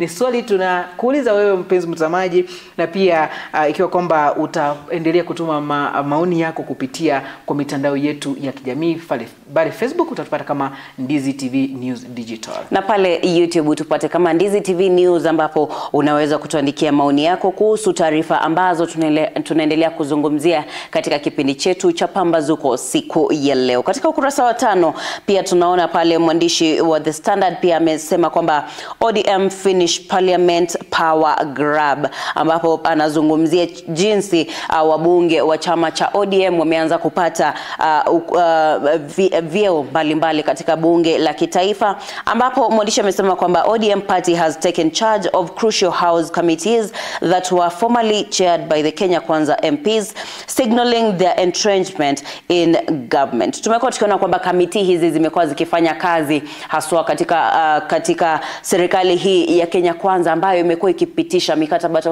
tofauti ambayo wanataka serikali iweze kuangazia, na pia tukiona kwamba wabunge wa ODM wameanza kuingia katika kamiti tofauti ambazo ni kubwa ama zina umuhimu wa juu katika bunge la kitaifa, ni kuonyesha kwamba wanaendelea kuingia ama kuonyesha utawala wao ndani ya serikali ya Kenya Kwanza. Na pia katika gazeti hilo la The Standard ukurasa wa 6 pale mwandishi anaangazia jinsi ambavyo wabunge wameendelea kujiongezea bajeti bungeni, ikiwa kwamba hiyo jana mjadala mkali ambao uliibuka pale, ama mwandishi akitaja kwamba baadhi ya wabunge hawa wamejiongezea bajeti kubwa bungeni, jinsi ambavyo watakuwa wanafanya kazi yao katika utenda kazi wao, aswa zile pesa ambazo wanapata kama marupurupu, ikiwa kwamba na matumizi yao ya kawaida katika bunge lile la kitaifa. Taarifa ambazo utasisoma katika gazeti hili la The Standard ukurasa wa 6. Na katika gazeti hilo la The Standard tunaona pale Kenya on the spot over ties with Sudan rebels. Ni swala la usalama na pia la kimataifa ambalo wanazungumzia jinsi Kenya na Sudan the relationship between Sudan na Kenya humu, ambako tulikuwa tumeona hapo awali baada ya Raila kushindwa kwenye cheo cha AUC. Naam, aliporudi siku 2-3 baadaye tuliona kwamba tulisikia kwamba Sudan kidogo na Kenya wameanza kuwa na uhusiano fulani katika usalama. Naam, katika usalama. Na kwa sasa tunaona kwamba mwandishi amesema pale katika ukurasa wa 8 kwenye gazeti hilo la The Standard akisema kwamba Kenya on the spot over ties with Sudan rebels. Na taarifa zingine ambazo zimeangaziwa pale chinzi shirika lile ambalo ni la kudhibiti bei za mafuta hapa nchini Kenya, IPRA, wakitaja kwamba new formula to raise fuel cost, kwa kwamba ni njia mpya imeanzisha mfumo mpya wa kuongeza bei za mafuta, ikiwa kwamba hii ni hatua ambayo inatarajiwa kuwa na hadhari kubwa kwa gharama za maisha nchini Kenya, huku serikali ikijitahidi kutoa maelezo kuhusu mabadiliko haya, lakini raia wanadhihirisha wasiwasi wao kuhusu madhara yatakayojitokeza baada ya shirika hili la kudhibiti bei za mafuta hapa nchini Kenya, kwa kwamba wataendelea kuongeza bei ya mafuta, kwamba ni jambo ambalo litamwadhiri Mkenya wa kawaida na watu wote, kwa kwamba mafuta yakiongeza basi vitu vyote vinabadilika bei sokoni. Na pia katika ukurasa wa 20 tunaona pale katika sehemu ya biashara kwamba KCB investors to get bumper dividend, ambapo ni swala ambalo linazungumziwa kwa sekta ya biashara. Na kwingineko masuala ya michezo pale wanataja kwamba Lenana face old rival Page in rugby duel. Sema kwamba ni habari ambazo zinahusisha michezo ya raga, ambapo timu ya Lenana itakutana na mpinzani wao wa zamani wa Page katika mechi muhimu. Hii ni moja ya mechi za rugby ambazo zinavuma nchini Kenya na kuvutia mashabiki wengi. Kwa kwamba wapenzi wa rugby, sijui kwamba wewe wakati ulikuwa shule ya upili ulikuwa unacheza rugby ama namna gani? Nilikuwa na mwili mdogo wa kucheza, singecheza rugby, lakini labda tucheze mpira wa vikapu, kukimbia kidogo. Lakini pia nisikudanganye, nilikuwa michezo kidogo, nilikuwa naka upande wa nyuma. Niliuliza hilo kwa sababu nimemuona rafiki yangu ambaye anacheza rugby. Mwili wake ni mdogo, basi nami nikadhania kwamba wewe ulikuwa pia unafanya vile. Lakini tumekuwa tukiona pia watu ambao wanacheza rugby pia anaweza kuwa na mwili mdogo, kwa sababu tumewazoea watu walio na mwili mkubwa, walio na nguvu ndio wanacheza rugby, lakini mtu aliye na mwili ndogo ni rahisi kupenya katikati yao na kukimbia. Basi tunapoendelea kusonga mbele, hayo ni baadhi ya ambayo yameangaziwa katika gazeti la The Standard. Basi tunapozidi kusonga mbele, tuangazie gazeti la Daily Nation. Naam, kwenye gazeti la Daily Nation, taarifa ambayo imepatiwa kipaumbele kwenye gazeti hilo na mwandishi ni taarifa ya business owners. Anasema kwamba business owners lose goods of undisclosed value as gangs descend on shops. Ni kwamba taarifa hii inapatikana kwanza katika ukurasa wa 2 na wa 3 katika The Daily Nation, ambapo mwandishi amesema ni impunity ambayo tuliona kwamba kulikuwa na genge ama magenge ya wahalifu katika upande ule wa Nairobi, ambapo walikuwa wanaharibu vitu ambavyo vya watu wengine, ambapo pia mwanahabari ama mwandishi huyu amesema kwamba the routes taken by the president's convoy are usually among the best guarded. Traffic will be cleared. Some of the best trained police officers will be stationed in any place where intelligence suggests that trouble could brew. Na ameongezea kwamba but for 3 consecutive days a group of criminals created a gangster paradise, marring President William Ruto's city tour by robbing and assaulting civilians. Ni kuonyesha kwamba ziara ya Rais William Ruto katika kaunti ile ya Nairobi imekuwa pia ikifuatwa na uhalifu zaidi, kwa sababu jinsi mwandishi amesema hapa, tunajua kwamba wakati Rais William Ruto anatembea kwenda kaunti fulani, lazima kuwe na maafisa wa polisi ambao wanatangulia pale, wanaweza kuangalia eneo hilo linakaaje, kuna usalama, wanahakikisha kwamba kuna usalama. Lakini kwa sasa ni wahalifu wameanza kuchukulia kwamba kwa sababu Rais William Ruto anafanya ziara yake, pia wao wanaweza kupata ama wanapata ile chance ya kuenda kuharibu ama kuiba vitu vya wenyewe.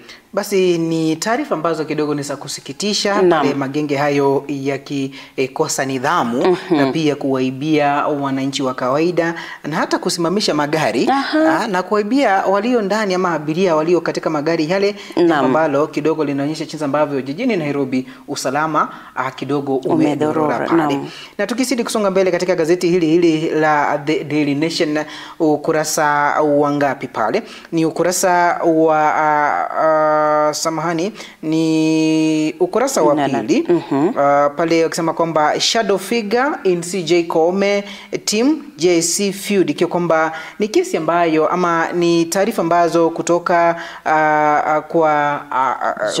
kwa jaji mkuu ama kwa koti ama mahakama ya juu hapa nchini Kenya, zikiangazia jinsi ambavyo kesi ambayo inawahusisha baadhi ya majaji katika mahakama kuu hapa nchini Kenya, matukio ambayo wanatazamiwa kwamba kidogo baadhi ya majaji wale hawana nidhamu nzuri ama hawatendi kazi jinsi ambavyo inafaa, kwa kwamba ni habari ambayo inaeleza kuhusu migogoro ya kisiasa inayohusiana na mkuu ama jaji mkuu wa mahakama Martha Koome na tume ya huduma ya mahakama hapa nchini Kenya.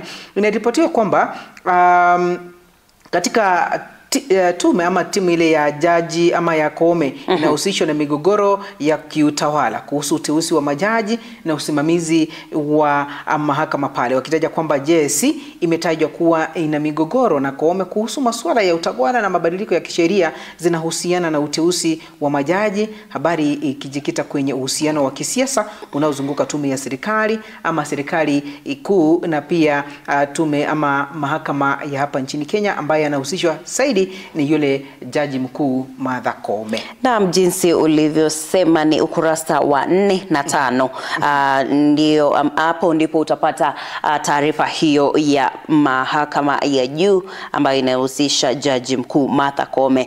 Katika ukurasa wa nyuma katika gazeti hilo la The Daily Nation tunaona pale why universities are in dire need of 6.5 billion shillings extra cash. Tunaona pale ni kuhusu elimu ambapo anasema kwamba vyuo vikuu vinahitaji ama mwandishi anaelezea mbona vyuo vikuu vinahitaji shilingi bilioni 6.5 ili kujiendeleza. Anasema kwamba institutions staring at severe financial crisis with billions in funding, ambapo anasema kwamba inaendelea kuathiri masomo katika vyuo vikuu nchini Kenya na vinahitaji kuongezwa hela hizo.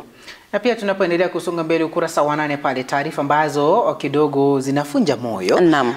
Kitaja kwamba desperate plea by a mother, I want to see my daughter before her execution in Vietnam. Ni taarifa ambayo kidogo inamhusisha mama mmoja ambaye anataka ama anaomba serikali ya Kenya ombi lake la dharura kwamba anataka kuona mtoto wake kabla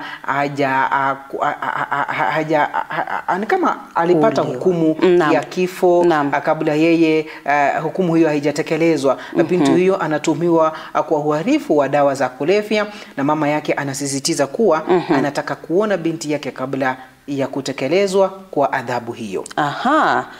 Ni jambo la kusikitisha hilo. Pia hilo ni taarifa ambayo inatoa picha hali jinsi ambavyo mambo yanakuwa wakati vijana wa kiume na wa kike wanapoenda kujitafutia kazi katika nchi za mbali pale, kwa kwamba ni changamoto ambazo zinawakumba ama zinakumba familia na marafiki zao wa karibu zaidi, kwa kwamba amepatwa na makosa katika nchi ile ambayo ameenda kufanya kazi na kisha baadaye amehukumiwa na hukumu ishatolewa na hilo linapaswa kufanywa, na basi sasa hana mtu wa kumtetea, hana mtu wa familia yake maybe kumtembelea pale, na nchi unaona ni ya mbali na mzazi kufika pale ama mtu wa familia kufika pale inahitaji gharama ya mtu kufika pale ni ya juu zaidi, ikiwa kwamba ni hatari ambayo inawakodolea macho wale vijana ambao wanajitafutia kazi katika nchi za ughaibuni.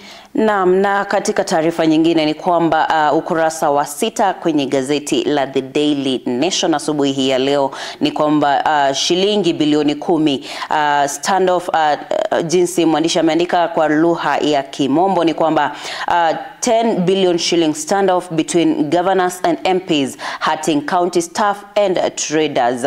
Ni kuonyesha kwamba shilingi ambazo zimesimamishwa ambazo zinafaa kupeanwa kwenda kwa wafanyakazi wa kaunti mbalimbali pamoja na wanabiashara zimesimamishwa ama zina shida kufikia watu hao kwa sababu ya magavana na pia wabunge, kwa sababu ya wanafaa kutengeneza ama kupeana hela hizo ama pia kushughulikia kuona kwamba hela hizo zimewafikia wafanyakazi hao wa kaunti na pia wafanyabiashara.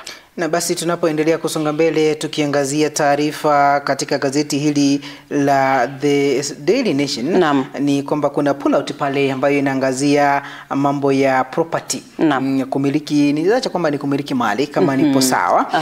Kiwa kwamba utahitaji kufahamu mengi kuhusiana na kile ambacho kimeangaziwa katika ile pull out. Ukipata gazeti hili la The Daily Nation basi utakuwa unaangazia mengi ambayo yamo pale katika gazeti hili la The Daily Nation. Na katika The Daily Nation pia kwa ukurasa wa 10 tunaona pale mwandishi akiangazia from dream job to nightmare, akielezea hadithi ya TikTok content creator ama moderators death in Nairobi, akisema kwamba ni tuseme ni msichana mmoja ambaye amepoteza uhai wake, ambaye amekuwa akifanya kazi yake ama ni content creator tukiwaita.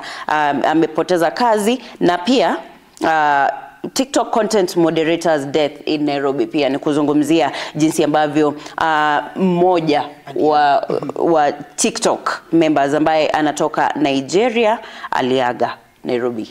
Ni kweli. Basi tunapoendelea kusonga mbele, pia Rais William Samoei Ruto aendelea kutetea muungano wake na kiongozi wa chama cha ODM Raila Amolo Odinga, akiendeleza ziara zake katika kaunti ya Nairobi, huku akizungumza kuhusu masuala ya kisiasa na maendeleo katika ziara zake za mji ama za jiji kubwa pale ama mji mkubwa wa Kenya, eneo lile ama katika kaunti ya Nairobi. Naam, tukiachana na gazeti la The Daily Nation, nataka kwanza niangalie kidogo kama kuna mtu ambaye ametutumia maoni yake, kwa sababu nilikwambia wewe unayetutazama asubuhi ya leo unaweza kutuandikia maoni yako kuhusu yale ambayo tunazungumzia asubuhi hii ya leo, ikiwa ni siku ya Alhamisi hapa nchini Kenya ama Afrika ya Mashariki. Pia ni saa 1:30 dakika 32 ambapo tunaendelea kuzungumzia masuala ya na magazeti humu nchini Kenya, na pia niwaelezee ni yapi yale ambayo yanatokea. Naona hapa watu wengi sana wanaendelea kututumia jumbe. Kumbuka kwamba unaweza kutuandikia jumbe yako kwenye mtandao wetu wa Ndizi TV. Utatupata Facebook @Ndizi TV News Digital, na pia katika YouTube, na pia anasema YouTube unatupata @Ndizi TV News, na katika WhatsApp utatupataje? WhatsApp utatuma ujumbe kupitia mtandao wa WhatsApp, na pia ujumbe fupi kupitia kwa nambari yetu ya simu 0792192834 0792192834. Naam, na kwa sasa tunafaa tuchukue mapumziko madogo ili tukirudi tutakuwa tunaangalizia kwanza taarifa ambazo zimepatiwa kipaumbele katika sehemu hiyo ya magazeti tofauti, lakini kwa sasa tumezungumzia gazeti la The Standard na gazeti la The Daily Nation. Tukirudi tutakuwa tunaangazia gazeti la The People's Daily na la Taifa Leo. Lakini baadhi ya yale ambayo umetuma hapa, naona anajulikana kama J. Ian, anasema kwamba each morning we are greeted with the delightful and inspiring experience as Ndizi TV Pambazuko hosts Jeff and Miss Nyabeta bring up the speed on the latest happenings across Kenya. You articulate coverage spans education, political, entertainment and spiritual matters. Anasema kwamba ni kutupa heko katika kazi ambayo tunaendelea kufanya, huku akisifia Ndizi TV jinsi ambavyo mimi nataka nimalize kuisoma kabisa kwa sababu imenifurahisha sana.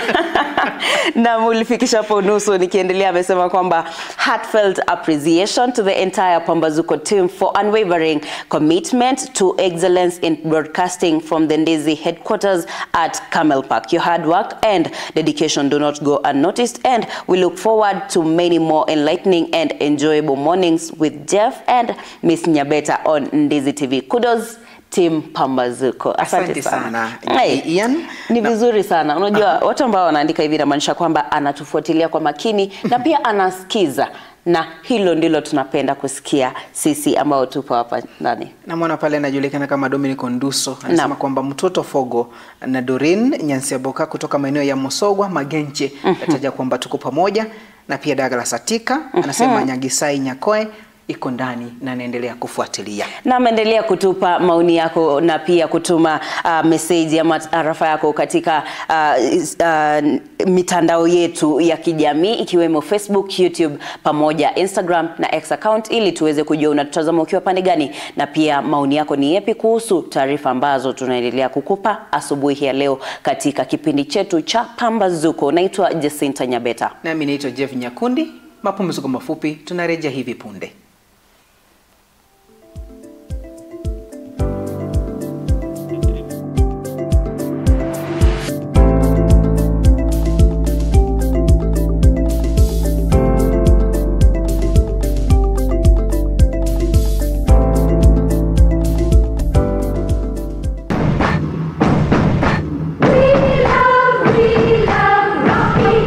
Shule Shule ya kutoa mafunzo ya uendeshaji wa magari ya Rocky Driving School wana huduma mbalimbali za mafunzo ya uendeshaji wa magari. Unaweza jifunza class A2, B1, B automatic, B professional, C light truck, D1 ambayo ni PSV, uendeshaji wa matatu 14 sita, D2 PSV, uendeshaji wa magari ya aina ya bus, CE heavy truck, F PWD kwa watu walio na ulemavu. Pia wana short courses za PCD na B executive. Uzuri wa kujifunza kuendesha gari na Rocky Driving School ni kwamba classes zao ziko flexible kabisa na ni wakati wowote kwa siku. Wako approved na shirika la NTSA. Kuna mafunzo ya kuendesha mezani, wana basic mechanics, basic first aid na mengine mengi. Mjini Kisii wapo jumba la Market Plaza next to Uhuru Plaza. Nyakoe wako Kiuge Junction. Nyamira Rocky Driving School wako at Manga Building Sama Petrol Station, na Ugembo wako mita 100 kutoka barabara kuu ya Mosora, na pia wako Kilgoris Town. Wana special offers kwa form 4 school leavers. Kwa mengi zaidi mpigie simu manager wa Rocky Driving School.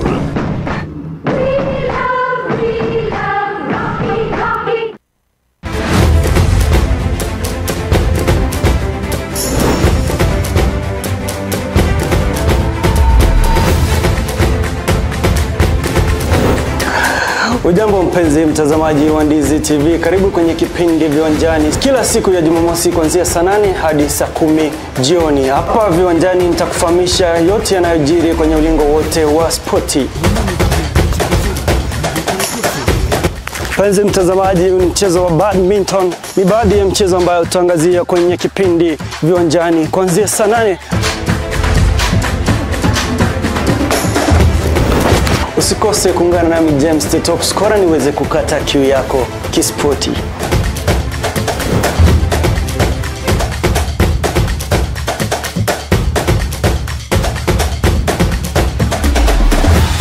Karibu Viwanjani.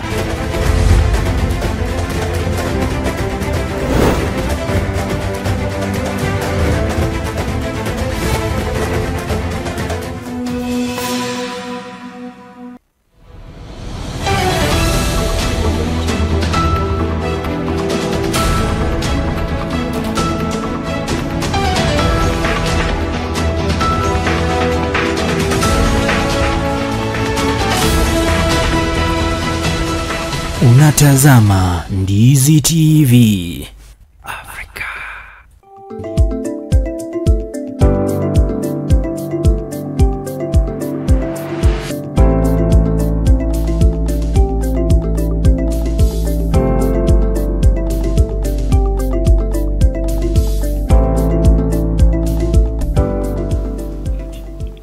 Naam, karibu tena mpenzi mtazamaji kwenye kipindi chetu cha Pambazuko, ikiwa ni siku ya Alhamisi tarehe 13 mwezi wa 3 mwaka wa 2025, ambapo tunaendelea kukuchambulia magazeti ama yaliomo magazetini katika siku hii ya leo, ambapo tumepitia gazeti la The Standard, The Daily Nation, na kwa sasa tunaingia kwenye gazeti la The People's Daily. Naitwa Jacinta Nyabeta. Nami naitwa Jeff Nyakundi. Tukiangazia gazeti hili la The People's Daily ni kwamba taarifa ambazo zimepatiwa kipaumbele ni kwamba Greedy Members of Parliament grab 7 billion in budget, kwa kwamba ni habari kuu ambazo zinaangazia wizi ama matumizi mabaya ma wabunge ambao kidogo wanajipenda zaidi kwa ubinafsi wa wabunge ambao wamejizolea shilingi bilioni 7, kwa kwamba ni pesa kutoka kwa bajeti ya serikali zimetumika vibaya na baadhi ya wabunge wanaohusishwa na matumizi mabaya ya fedha hizi. Naam, na katika taarifa hiyo iko katika ukurasa wa 4 na 5. na pia inaangazia ama mwandishi anaangazia jinsi wabunge wa chama cha ODM ama wenye upinzani walio katika sehemu ya upinzani wameanza kuchukua vyeo katika vyeo vikuu katika kamiti tofauti kwenye bunge hilo la kitaifa, ambalo tumeona kwamba siku ya jana tulimuona Samuel Atandi akipewa ama akichukua kuwa kamiti ama chairman, mwenyekiti wa bajeti wa kamati ya bajeti. Na pia tunaona pale jinsi ambavyo mwandishi ameandika, amesema kwamba opposition MPs occupy leadership of strategic committees as rebels shown the door, ambapo pia hapo chini tunaona wabunge ambao wame picha zao. Tunaona Samuel Atandi, tunamuona Tindi Mwale, Irene Mataka, Jack Wamboka, Gathoni wa Mushomba na pia Ndindi Nyoro, ambapo tuliona Ndindi Nyoro alitolewa. Juzi tuliona gazeti nyingine ikisema kwamba Gathoni wa Mushomba pia anaweza tolewa katika kamiti hizi, lakini ni taarifa ambayo imepatiwa kipaumbele, ambayo inapatikana kwenye ukurasa wa 4 na 5 kwenye gazeti la The People's Daily. Na pia tunapozidi kusonga mbele ni kwamba katika ukurasa wa 17 pale tukiangazia masuala ya kibiashara kidogo, ni kwamba wale wakulima wa chai wanaendelea kufurahia ikiwa kwamba malipo yao yatakuwa yanaendelea kuongezeka, yakiwa yameongezeka kwa shilingi bilioni 181.6, ikiwa kwamba ni kwa mapato yao, ikiwa kwamba mishahara yao sasa itakuwa inaongezeka zaidi. Ni taarifa ambazo utakuwa unaziangazia ama unazipata katika ukurasa wa 17. Na katika ukurasa wa 3 tunaona pale Coco T, reggae icon I dreamt to meet, ambako wanazungumzia Coco T ambaye ni mwimbaji wa nyimbo za aina ya reggae ambaye aliaga siku ya jana, na pia wanamzungumzia jinsi alikuwa ni icon ama watu wengi sana walikuwa wanampenda. Nimeona kwenye mtandao watu wengi wakiomboleza kifo chake Coco T.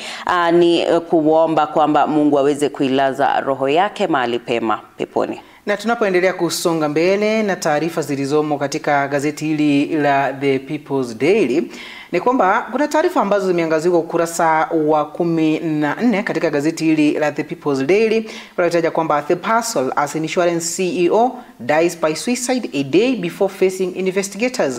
Kwa kwamba ni msimamizi mmoja ama chief executive officer wa kampuni moja ya bima hapa nchini alijiua jijini Nairobi siku moja kabla hajafika mbele ya wale ambao walikuwa wanamfanyia udukuzi ama kumchunguza kwa madai yale ambayo anadai kwamba ni matumizi mabaya ya cheo chake akiwa kazini, na pia kile ambacho kinataja kwamba ni pesa ambazo wale wanabima wamekuwa wakiwekeza pale hazijatumika vizuri. Ni taarifa ambazo utakuwa unaziangazia katika ukurasa wa 14 katika gazeti hili la The People's Daily. Na tukisonga mbele, tukiachana na gazeti hilo la The People's Daily, tukisonga mbele kwenye gazeti la Taifa Leo, tunaona pale mwandishi ameipa kipaumbele taarifa ya Ndindi Nyoro, ambaye anasema kwamba baada ya ushirikiano wa dhati wa miaka kadhaa, Ruto na Ndindi Nyoro watengana kisiasa kwa uchungu, ambapo mwandishi ametusema kwamba Nyoro achezewa rafu, akisema kwamba vuguvugu, akisema Nyoro ambaye ni mbunge wa Kiharu alikuwa mkereketwa mkuu wa siasa za Rais Ruto, hata wakati mmoja akadhaniwa angechaguliwa kuwa mwaniaji mwenza, lakini chombo chake kilianza kuenda mrama alipokosa kuhusika pamoja katika kura ya kumng'oa Gachagua ofisini. Kwa sasa amevuliwa wenyekiti wa kamati ya bajeti la bunge. Na taarifa hiyo iko katika ukurasa wa 2, ambapo tunaona pale Rais William Ruto, picha yake Rais William Ruto na picha yake Ndindi Nyoro. Na tunapoendelea kusonga mbele zaidi ya vidokezo katika gazeti hili la gazeti la Taifa Leo, ni kwamba ukurasa wa 3 anayezungumza pale ni Raymond Omola ambaye ni katibu wa kudumu katika Wizara ya Usalama wa Ndani, pale akitaja kwamba serikali haijasahau machifu 5 mateka, kwa kwamba yasema inafanya kila iwezalo kuwapata waliko, taarifa ambazo zimepewa kipaumbele katika ukurasa wa 3. Na katika ukurasa mwingine ama katika ukurasa wa 2 ni kwamba genge lenye seli la Bambwa, ambayo mwandishi amesema kwamba baada ya kituo haramu cha polisi Keses, seli haramu za gunduliwa Kakamega. Hiyo ni taarifa ambayo tuliwapa watazamaji wetu asubuhi ya leo, tukisema kwamba watu 7 walishikwa, ama genge la watu 7 lilikamatwa kule kwenye kaunti ya Kakamega, ambao walikuwa wanawashika watu na kuwafungia kwenye seli, ama kuwashika walevi na kuwafungia kwenye seli, ambapo pia watu wao walikuwa wanapaswa kulipa hongo ya shilingi 300 ili kutoka. Kenya ina vije mambo Naam. Na tunapoendelea kusonga mbele katika taarifa za kimataifa, ukurasa wa 8, patanisho la kidemokrasia Kongo na wale waasi wa Machi 23 lanukia. Angola ya dokesa imeafikiana na Rais Tshisekedi kuhusu mazungumzo. Taarifa ambazo zimeangaziwa katika ukurasa wa 8 katika gazeti hili la gazeti la Taifa Leo, ni kwamba tumekuwa tukiona mgogoro katika nchi ile ya kidemokrasia Kongo, na pia ni mzozo ambao umehusisha waasi wa M23 na pia nchi ile ya Rwanda, kile ambacho Felix Tshisekedi ambaye ni rais wa nchi ile ya kidemokrasia Kongo kwa anataja kwamba kuna uhusiano, ama nchi ya Rwanda inahusika katika kuwafadhili wale magenge ama magaidi wa Machi 23. Na pia tukiangazia taarifa nyingine ambayo iko kwenye ukurasa wa 3 ni kuhusu the Judicial Service Commission, ambapo mwandishi amesema kwamba ipo njama katika kesi ya Koome, akionyesha kwamba ni kama kuna njama ya kwenye kesi ya Koome ambayo inaendelea. Wakili Havi adai mtu maarufu wa ndani alifichua ushahidi. Ni siasa kidogo, uongo, njama, hizo zote hatuwezi jua, lakini tutakuwa tunajua jinsi ambavyo kesi hii inaendelea kutazamwa. Na tukiendelea kusonga mbele pale, ni cheke kidogo. Katika sport, unajua nikikumbuka hili nakumbuka jinsi ambavyo Top Scholar alikuwa anazungumza.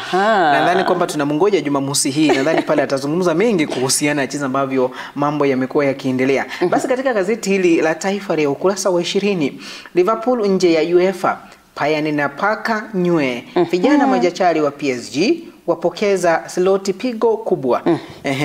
Kwa kwamba ni taarifa za spoti katika ukurasa wa 20, nikikumbuka timu ile ya Liverpool na jinsi ambavyo Top Scholar alikuwa anaiangazia kweli. Sijui atazungumza nini, lakini unajua mshindani lazima kila mtu, unajua Top Scholar alikuwa amesema kwamba yeye atasimama na timu yake liwe liwalo. Atasimama na timu yake, washinde wasishinde, yuko pale, ako pale. Si kwamba na mkejeli, lakini ni jinsi ambavyo alikuwa anatoa uhakika wa kushinda timu. Inamaanisha kwamba anaaminia sana timu yake. Lakini kidogo pale mambo yalienda wapi Mrama? Nadhani kwamba siku ya Jumamosi tutapatana naye, atakuwa anatuelezea zaidi. Basi ikiwa kwamba hayo ni baadhi ya yale ambayo tumeangazia katika gazeti hili la Taifa Leo, ikiwa kwamba ni yale ambayo yamepewa kipaumbele, ukilipata gazeti hili mpenzi mtazamaji, basi utakuwa unaliangazia zaidi na kusoma yale yaliyomo ili upate kuelewa fika tu zaidi, ikiwa kwamba sisi tumekupa tu vidokezo na kati ya yale ambayo tumeyaangazia katika magazeti yetu yote mane asubuhi ya leo. Katika mtandao wa Facebook naona wengi wanaendelea, ama wengi wenu mnaendelea kututazama katika mtandao huo, ambapo namuona Zelda Msupu akisema sasa Nyabeta niko ndani ya show mpaka mwisho. Kutoka Getare County ni Senator Msupu ako ndani. Namuona pia Morris Nyatuanga akisema kwamba watching live Nyabeta and Jeff, thank you so much. Olentiti Bonfas Ondari anasema pia anatu watch live. Tiberius Omwabo pia anasema back to live like we never left. Good morning to you. Pia akisema kwamba Ruto na Promises they twins. wale pamoja. Ruto na ahadi wanaenda pamoja. Lakini ni ukweli tumeona bwana ama Rais Ruto amekuwa akipeana sana ahadi nyingi kwa Wakenya tofauti. Tuliona pale wakati alienda sehemu ile ya kaskazini mashariki ambapo alikuwa anasema kwamba barabara fulani zitakuwa zinatengenezwa. Tukaona juzi pia ameenda mahali kwingine akasema kwamba shule zitajengwa. Dagoretti pia alisema kwamba walimu wataongezwa walimu 76,000 lakini walimu hawa wakiongezwa hela zinatoka wapi za kuwalipa, kwa sababu hapa nyuma walimu ambao wako wanaendelea na kazi wanasema kwamba hawajalipwa. Wengine wanasema kwamba hela zao hawajaongezwa mshahara kwa sababu wanafaa endelee kuongezwa mshahara wakiendelea kusonga, ama ukiingia kwenye job group nyingine unafaa uongezwe mshahara, hawajaongezwa.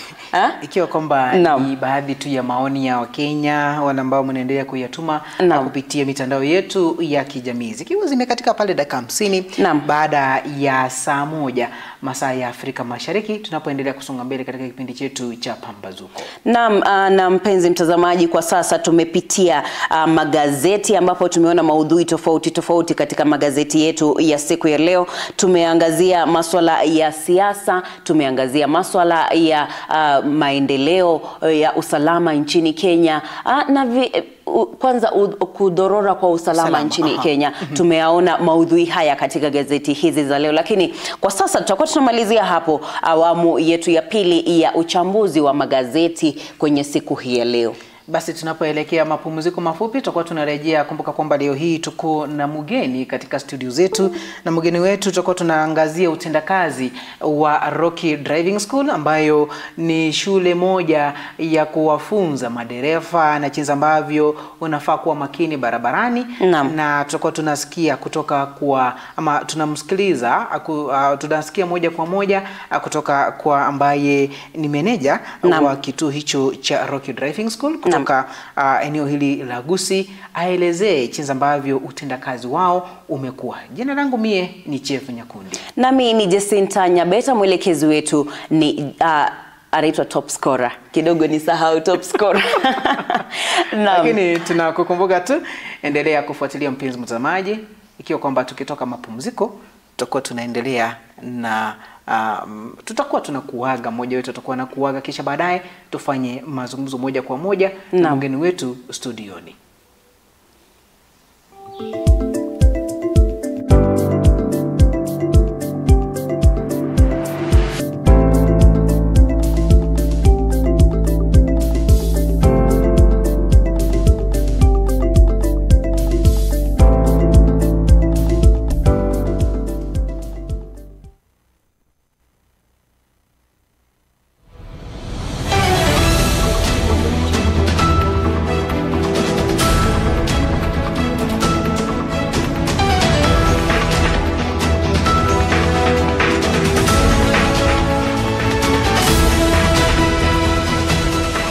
Unatazama Ndizi TV Afrika.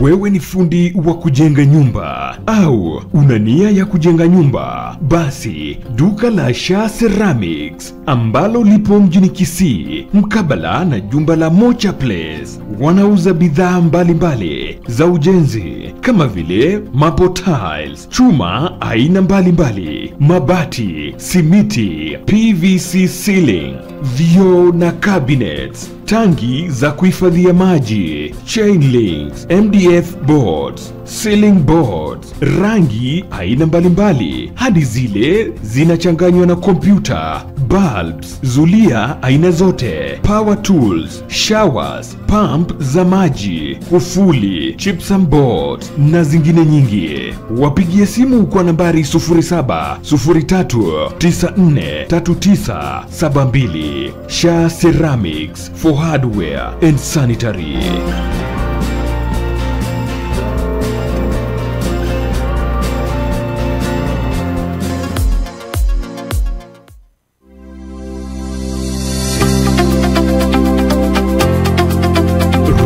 Training College ni chuo cha mafunzo ya udaktari kilicho mjini Kisii. Kina courses kama vile Diploma in Nursing ambao usajili wake wa mwezi wa 3 na mwezi wa 4 unaendelea. Katika usajili wa mwezi wa 9 na mwezi wa 10 kuna courses kama vile Diploma and Certificate in Clinical Nutrition and Dietetics, Diploma and Certificate in Medical Social Work, Certificate in Theatre Technology, Diploma in Community Health na Certificate in Community Health Assistant. Kuna uwezekano wa kupata mkopo wa HELP na mafunzo ya HTC NASCOP yanaendelea na usajili wake. Tupo katika hospitali ya Ram, ghorofa ya 3, karibu na mahakama ya Kisii Law Court, huku tawi lingine likiwa karibu na chuo cha KMTC na kanisa la Deliverance. Tupigie simu kwa nambari 0721332105 kwa mengi zaidi.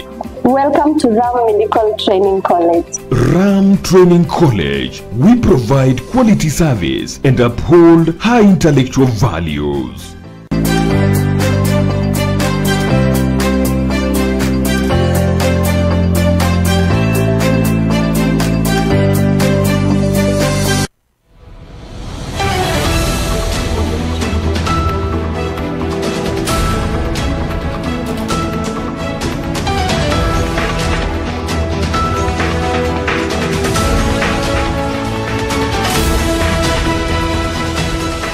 Unatazama Ndizi TV Afrika.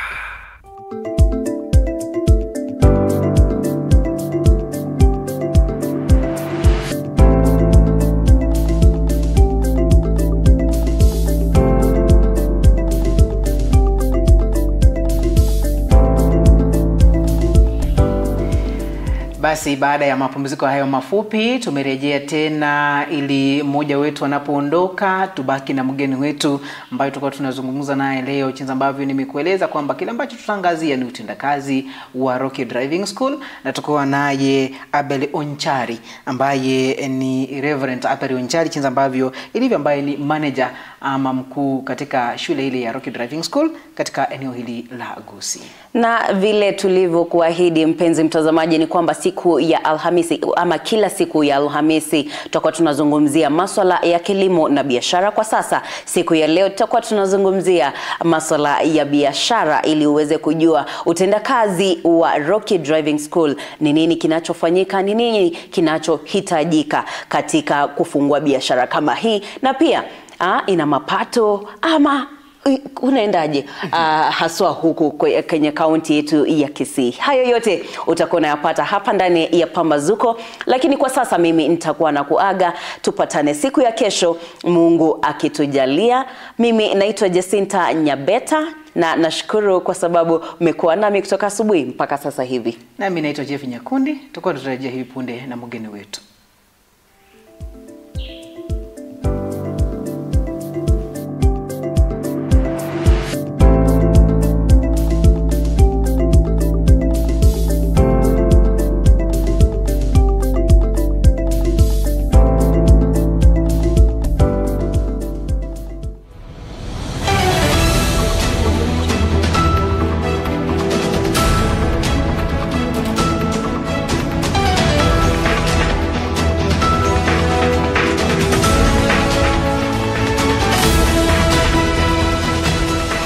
Unatazama Ndizi TV Afrika. At the end of the day, the goals are simple: safety and security. Welcome to Young Force Services K Limited, where we provide high-quality technology-based security services such as alarm systems, CCTVs, fire backups, and many more. We believe security begins with warm attitude and a productive relationship with the people. At Young Force Services K Limited, we offer affordable prices for residential properties, industrial properties, commercial properties, institutions, and hospitals. We are committed to providing reliable quality protection to into a variety industries through custom design strategies, expertly trained security guards, and excellent customer services. For more information, call 0795-518-989 or 0735-364-418 or 0781-518-989. Email youngforceserviceskltd@gmail.com or onemwell123@gmail.com or info@yfsltd.co.ke. Visit our website www.yfsltd.co.ke or visit our office in Milimani Estate next to Ogra Foundation or Azimio Business Complex opposite Palmas Hotel. Young Force Services K Limited, we believe in security with a human touch.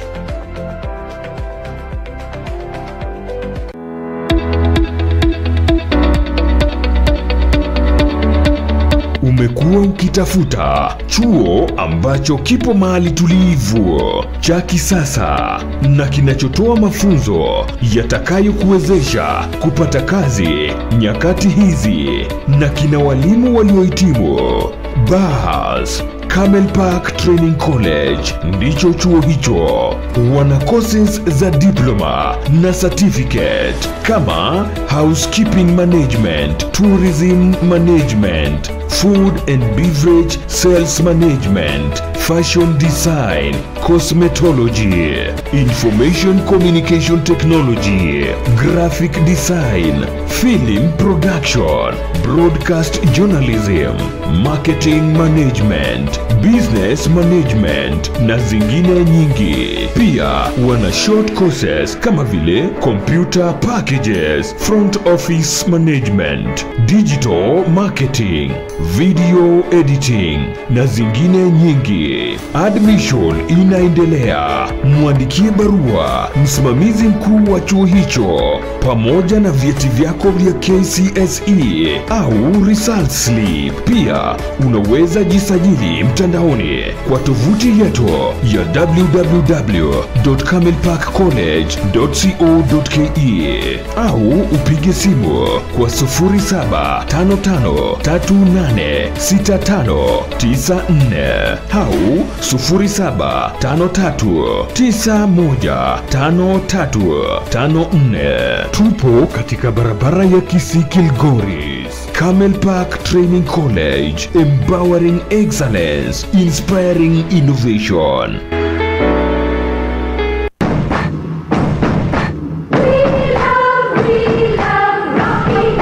Shule ya kutoa mafunzo ya uendeshaji wa magari ya Rocky Driving School wana huduma mbalimbali za mafunzo ya uendeshaji wa magari. Unaweza jifunza class A2, B1, B automatic, B professional, C light truck, D1 ambayo ni PSV, uendeshaji wa matatu 14 sita, D2 PSV, uendeshaji wa magari ya aina ya bus, CE heavy truck, F PWD kwa watu walio na ulemavu. Pia wana short courses za PCD na B executive. Uzuri wa kujifunza kuendesha gari na Rocky Driving School ni kwamba classes zao ziko flexible kabisa na ni wakati wowote kwa siku. Wako approved na shirika la NTSA. Kuna mafunzo ya kuendesha mezani, wana basic mechanics, basic first aid na mengine mengi. Mjini Kisii wapo jumba la Market Plaza next to Uhuru Plaza. Nyakoe wako Kiuge Junction. Nyamira Rocky Driving School wako at Manga Building, Sama Petrol Station. Na Ugembo wako mita 100 kutoka barabara kuu ya Mosora. Na pia wako Kilgoris Town. Wana special offers kwa form 4 school leavers. Kwa mengi zaidi mpigie simu manager wa Rocky Driving School.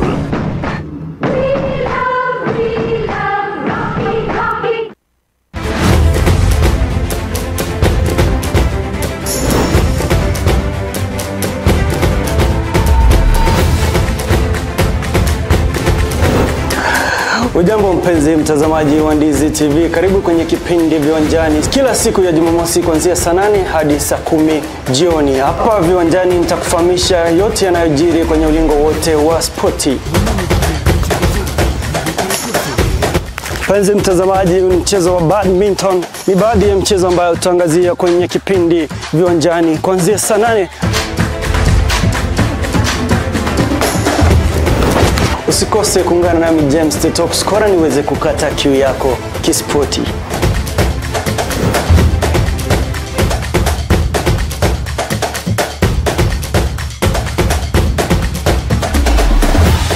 Karibu Viwanjani.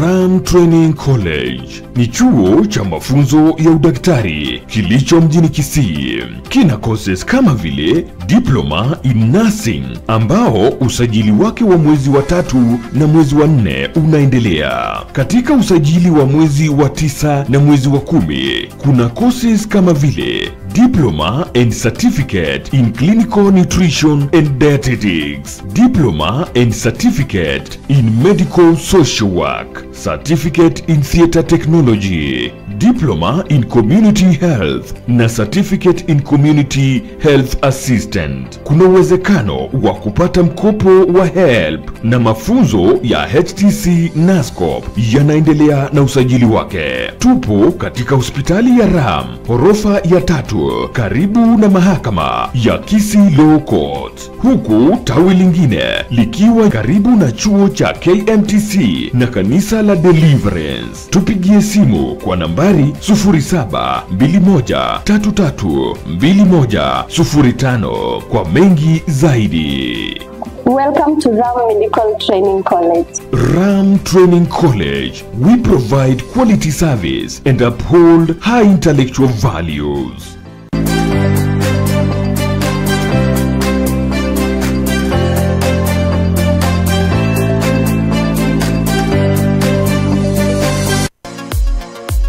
Wewe ni fundi wa kujenga nyumba au una nia ya kujenga nyumba? Basi duka la Shah Ceramics ambalo lipo mjini Kisii mkabala na jumba la Mocha Place wanauza bidhaa mbalimbali za ujenzi kama vile mapo tiles, chuma aina mbalimbali, mabati, simiti, PVC ceiling, vioo na cabinets, tangi za kuhifadhia maji, chain links, MDF boards, ceiling boards, rangi aina mbalimbali hadi zile zinachanganywa na kompyuta, bulbs, zulia aina zote, power tools, showers, pump za maji, kufuli, gypsum board na zingine nyingi. Wapigie simu kwa nambari 0703943972. Shah Ceramics for hardware and sanitary.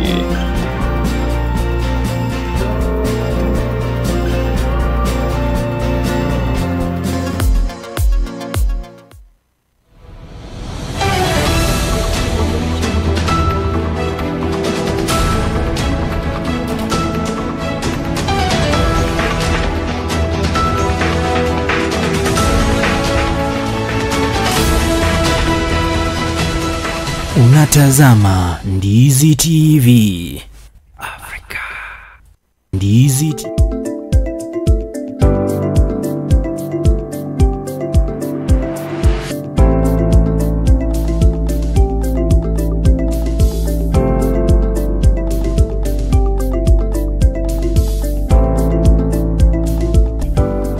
Basi mpenzi mtazamaji, baada ya kupata mapumziko hayo mafupi sikiwa zimekatika dakika 10 baada ya saa 2 asubuhi masaa ya Afrika Mashariki, tena nimerejea na mgeni wetu studioni tuangazie masuala ya kibiashara kidogo, utendakazi wa Rocky Driving School, jinsi ambavyo tumeifahamu. Tutakuwa tunaelezewa mengi na mgeni wangu hapa bwana Abel Onchari. Abel Onchari ambaye ni mgeni wangu studioni na ni manager katika kituo hicho cha Rocky Driving School. Tutakuwa tunaangazia mengi naye. Wakati huu basi utakuwa unafuatilia matukio haya yote kupitia mitandao yetu ya kijamii pale Facebook tupate kama Ndizi TV News Digital, na kwingine Instagram, TikTok na pia YouTube pale tupate kama Ndizi TV News. Usisahau kwamba unayo nafasi ya kututumia ujumbe mfupi na pia kutuandikia ujumbe kupitia mtandao ule wa WhatsApp kwa nambari yetu ya studio 0792192834. Nirejelee tena nambari hiyo 0792192834, tukiangazia utendakazi wa Rocky Driving School. Jina langu mimi ni Jeff Nyakundi. Bila shaka basi nimpe nafasi mgeni wangu aweze kujitambulisha kwetu, tufahamu yeye ni nani, atueleze kwa kina yeye ni nani, mahali ambako anatoka, kisha baadaye tutaanza kuangazia moja kwa moja utendakazi wa Rocky Driving School. Karibu sana Bwana Apel Unchari. Asante sana Bwana Jeff Nyakundi. Na shukuru sana kwa sababu ya siku ya leo kupata fursa kama hii kuja kulete matangazo ama habari ya kuhusu Rocky Driving School. Kwa majina yangu naitwa Reverend Apel Unchari na mimi ni manager wa Rocky Driving School hapa Kisii na natoka katika mji wa Keumbu. Nafanya kazi ya Mungu pia na kanisa la New Life Restoration Ministry International nikiwa manager wa Rocky Driving School katika mji wa Kisii katika Market Plaza. Basi chiza ambavyo umejieleza, wewe ni mhubiri, bado unafanya kazi. Na kazi ambayo unafanya pale ni biashara hizi za Rocky Driving School, ambapo wewe ni msimamizi katika tawi la Kisii. Je, kazi hizi mbili ambavyo umetaja, unakuaje, unaziwezaje mara mbili? Wewe ni mhubiri na pia unasimamia kituo hichi cha Rocky Driving School. Asante sana. Mimi ni mhubiri na kulingana na maandiko kama Paul mtume wa Mungu, naye alikuwa msonaji wa hema. Ndio. Na ndiposa aweze kujipatia mkate. Paulo alisema kwamba mimi sitaki kulemea mtu yoyote, bali nataka kuwa mtu wa kuweza kujisimamia. Na ndiposa alikuwa anashona hema akihubiri. Kwa hiyo mimi nashona hema yangu pale Rocky Driving School nikijiendeleza na mambo ya kihuduma. Ndio. Basi ni sawa kabisa, tunapoendelea kusonga mbele mtazamaji wetu anaendelea kukufuatilia kupitia kwa kamera zetu pale. Tukizungumza tutakuwa tunaangalia pale ndiposa tupate kuangazia vizuri. Basi tunapoendelea kusonga mbele, mbona Rocky Driving School? Rocky Driving School ni shule kubwa sana na ni shule ambayo ilianza kitambo sana, hata wengine wakiwa watoto wadogo wale watazamaji wangu hata wako pale nje walikuwa nasikia mwara Rocky. Na hiyo ni shule ambayo ilianza kitambo na iko na ujuzi mwingi wa kuweza kuidhinisha ama kufundisha madereva wengi katika nchi yetu ya Kenya ili kuhitimu na kupata vyeti makibali cha kuendesha magari barabarani. Basi jinsi ambavyo umetaja ni shule ambayo ilianza kitambo, imekuwa kwa muda. Ni kipi kile ambacho kitanifanya mimi ama yule mtazamaji achague ache Rocky Driving School somea pale asiende kwingineko? Asante sana Bwana Jeff Nyakundi. Rocky Driving School ni shule ambayo ina walimu wamehitimu na NTSA. Wengi wamepitia katika masomo ya training ya kuweza kupata njia mwafaka ya kuweza kufunza wanafunzi ili waweze kuwa madereva expert ama wale ambao ni supafu kuendesha maturera, kuendesha buses na kuendesha magari ndogo yote madogo. Kwa hiyo walimu wetu wengi wao ni walimu ambao wamehitimu kutoka kwa vyuo vya NTSA training pamoja na serikali na TVET imewafunza wengi wetu kuweza kumudu kufundisha wanafunzi ili wakaweze kuhitimu kuwa madereva kamili. Basi asante sana kwa kueleza hilo, ikiwa kwamba tunaendelea katika kipindi chetu cha Pambazuko, na leo hii niko na mgeni studioni. Mgeni wetu ni Bwana Apel Unchari ambaye ni manager katika Rocky Driving School katika tawi la Kisii. Yale ambayo tunaangazia ni utendakazi wa Rocky Driving School. Mpenzi mtazamaji yule ambaye unaendelea kufuatilia, pia zungumza nasi kupitia mitandao yetu ya kijamii pale Facebook tupata kama Ndizi TV News Digital, na kwingineko YouTube, na pia upande ule wa TikTok na Instagram utatupata kama Ndizi TV News. Na pia utakuwa unatuma arafa yako fupi na ujumbe kupitia mtandao ule wa WhatsApp. Utakuwa unatupata kama kwa nambari yetu ya studio 0792192834 0792192834. 834. Tunapozidi kusonga mbele, naona pale dakika zimekatika 18 baada ya saa 2 asubuhi masaa ya Afrika Mashariki. Jinsi ambavyo umeeleza ni kipi kile ambacho kinafanya mmoja ama mpenzi mtazamaji ambaye anatazama sasa hivi aje kujiunga na Rocky Driving School. Ikiwa kwamba hivi ama kazi hii ni biashara bado, namna gani katika kuhakikisha kwamba biashara hizi zinaenda vizuri, mapato yanapatikana? Umetaja kwamba kunao walimu wa kutosha na wamehitimu zaidi. Tunafahamu kwamba biashara, ukiendelesha biashara lazima ukuwe na maono fulani ambayo naangazia kwamba hiki ndicho ambacho nitakifanya, nipate hiki, nitoe hiki. Katika biashara hizi za kuwafunza mwananchi, nitaje vile jinsi ambavyo ya kutumia barabara na jinsi ambavyo ya kujua kuendesha magari, biashara hizi zinawapeleka namna gani? Asante sana. Kama vile nitangulia kusema, Rocky Driving School ilianza kule Nairobi, Kagen House, kiwa kidogo. Leo hii tuko hapa Kisii na tuko Kisii Market Plaza, tuko Nyamira, tuko Kilgoris, tuko pale sehemu za Nyakoe ambao ni pale mji wa Nyakoe, na pia vile vile Ugembo, tuko na ingine kule Kilgoris nimesema, pamoja na kule Bomet. Biashara yoyote kama vile ninavyosema iko na changamoto zake, na pia hauwezi kufanya biashara usipate faida. Ndio lengo kubwa ni mtu kufanya biashara upate faida, ukapata kujiendeleza. Na zaidi mno nashukuru sana hii tawi la hii Rocky Driving School, maana imecreate job opportunity kwa ajili ya madereva wengi wale ambao tunawafundisha wengine, tunawachukua wanakuwa walimu wetu na wanafanya kazi mzuri. Ndio kuna challenges kwa sababu ya uchumi, pia inaweza kuwa inagonga business nyingi kama vile business nyingine zinapitia changamoto, nasi pia kama Rocky Driving School pia tunaweza kuwa tunapitia changamoto nyingi, lakini hatuwezi kukata tamaa. Tunazidi kuweka bidii na kuona kwamba business yetu imeenda vizuri na kuhakikisha kwamba tumeweza kujimudu kujisimamisha kwa sababu ya business awaye yote ile. Kama vile mtu yote anaweka biashara zake na kuangalia kwamba apate faida, na hata kama wakati mwingine anapata juu kidogo, wakati mwingine anapata chini, lakini bado anazidi kujimudu kusimama katika business yake. Asante kwa kujibu swali hilo, na nadhani kwamba yule ambaye anaendelea kufuatilia anaendelea kufahamu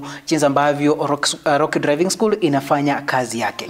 Na katika Rocky Driving School hapa umetaja kwamba mnafunza watu aina tofauti za gari. Ningependa utueleze kwa undani zaidi, gari hizi ni aina gani zile ambazo zinafunzwa, na pia ikiwa mtu anataka kujiunga nanyi, akijiunga nanyi ni kipi kile ambacho anahitaji ndiposa ajiunge na Rocky Driving School? Asante sana. Rocky Driving School ni shule ambayo inafunza walimu wetu kama vile nisema wanafunzi wetu, hasa sana wale wamemaliza form 4 pia wamekaribishwa kuingia katika masomo haya kabla hawajaingia university na colleges.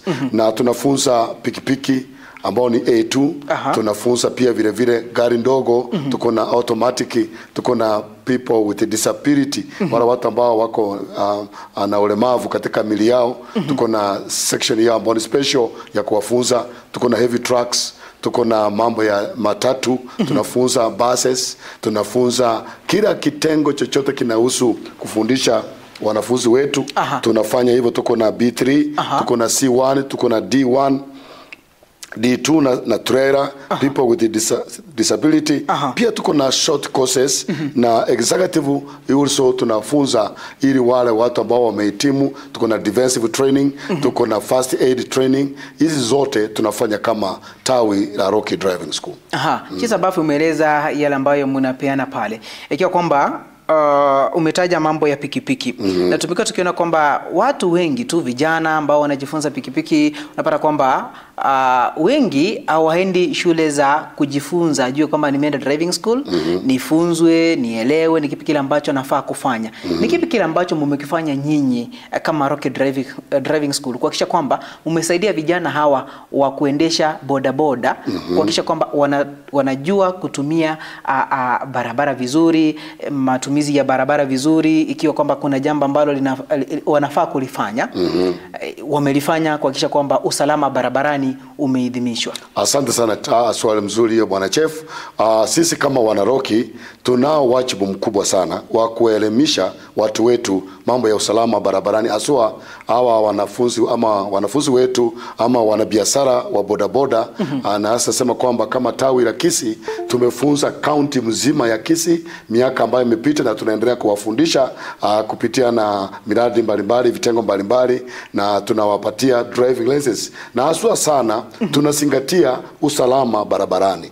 Maana lazima wafunzwe theory, waweze kutumika barabara, maana barabara inatumika na watu wengi. Kuna wapikipiki, kuna wagari, kuna watu ambao wanatembea na mguu, kuna wanafunzi wetu wanatembea kwa mabarabara pia, hata wakipelekwa na hizo pikipiki. Huwa tunawafunza road safety, ili jinsi ya kuweza kutumia barabara na waweze kubeba wananchi wetu ama watu wetu katika njia inayostahili. Maana lazima tuwafunze kutumia sheria ya barabara. Na mtu akishafunzwa sheria ya barabara, wengi wanazingatia. Ni wachache tu, labda kwa mfano wala wachaenda shule, ndio unakuta kwamba wanaweza kuwa wanatumika barabara zetu katika njia isiyo stahili. Lakini wale ambao wameenda shule, hata ukipanda hiyo pikipiki, hata ukiona vile anakuendesha, unajua huyu kweli ameenda shule. Na mwingine anaweza kuwa achaenda shule. Kwa hivyo tunawaomba kwamba ni vyema wanafunzi wetu, ni vyema wanabiashara wetu wa bodaboda waweze kuingia katika shule, ili aweze kujua sheria ya barabara. Kuendesha ndio ni sawa, lakini kuenda katika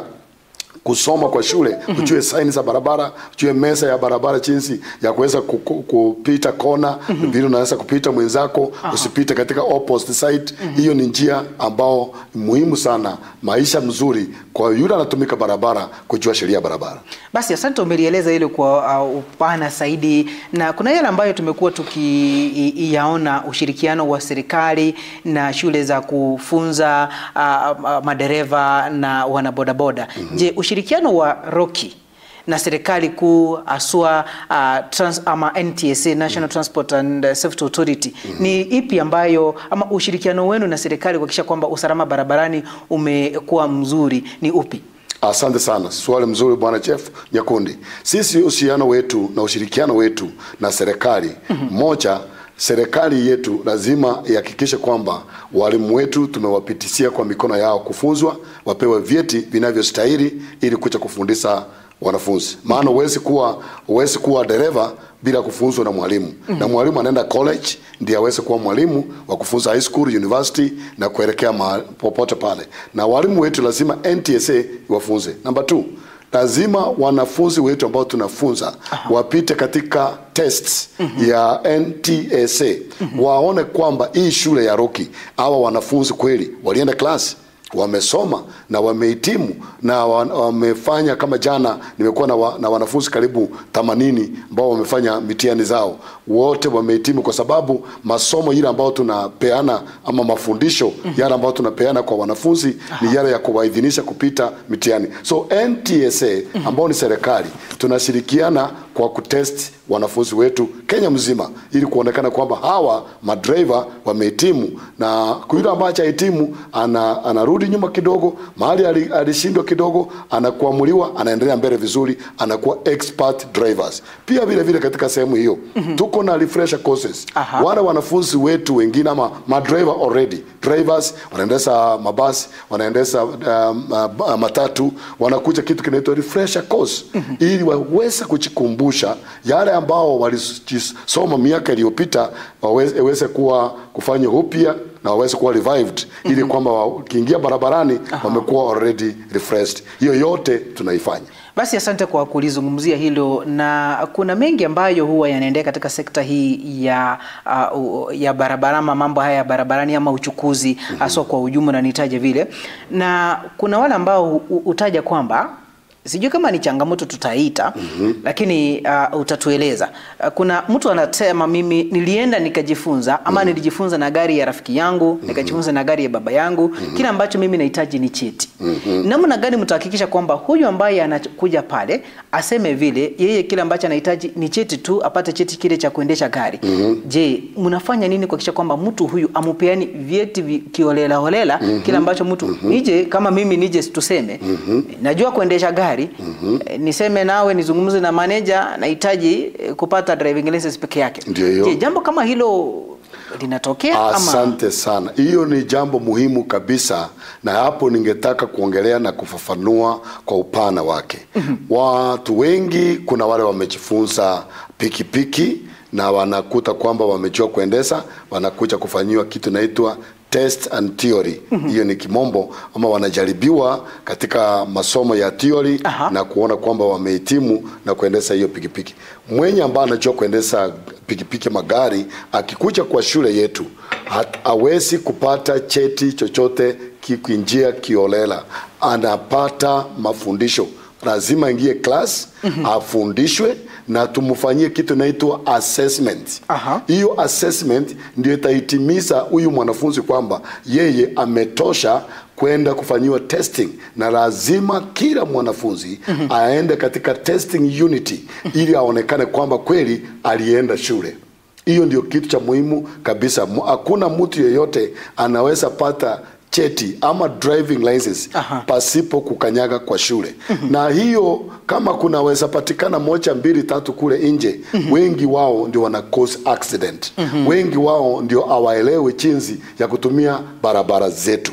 Na ndio sababu kila shule, haswa Rocky Driving School, tunazingatia wanafunzi wetu wakuje shule, anayejua kuendesha gari aingie class for 1 month, for 2 months, tumufundishe aweze kuhitimu, ndio apelekwe mtihani apate license yake. Basi ni kusema Rocky Driving School hairuhusu visa kama hivyo, kwa sababu unajua mtu akipitia shule kama hii anacho cheti kile ambacho kinaonyesha mimi nilisomea Rocky Driving School.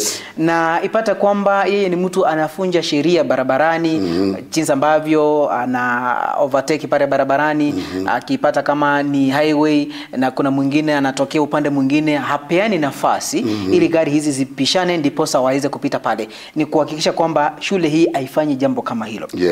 Na tunapoendelea kusonga mbele, mpenzi mtazamaji ambaye unaendelea kufuatilia Ndizi TV, tupate katika mitandao yetu ya kijamii pale Facebook, tupate kama Ndizi TV News Digital, uweze kututumia maoni yako jinsi ambavyo ama swali ambalo ungekuwa nalo kuhusiana na mgeni wetu ambaye tunaye studioni, ambako tunaangazia utendakazi wa Rocky Driving School. Kwingineko pale YouTube na pia mtandao wa TikTok na Instagram na pia mtandao ule wa X utatupata kama Ndizi TV News, na kwingineko utatutumia ujumbe mfupi kupitia kwa SMS ama kupitia kwa mtandao ule wa WhatsApp kupitia kwa nambari yetu 0792192834. Nirejelee tena nambari hiyo 0792192834. Hapo ndipo utakuwa unazungumza nasi. Endelea kufuatilia kipindi kiwa ni Pambazuko awamu ya 3, tunapoangazia mambo ya biashara, kia kwamba ni mgeni wetu ambaye tunaye studioni Bwana Apeli Onchari, akiangama ni meneja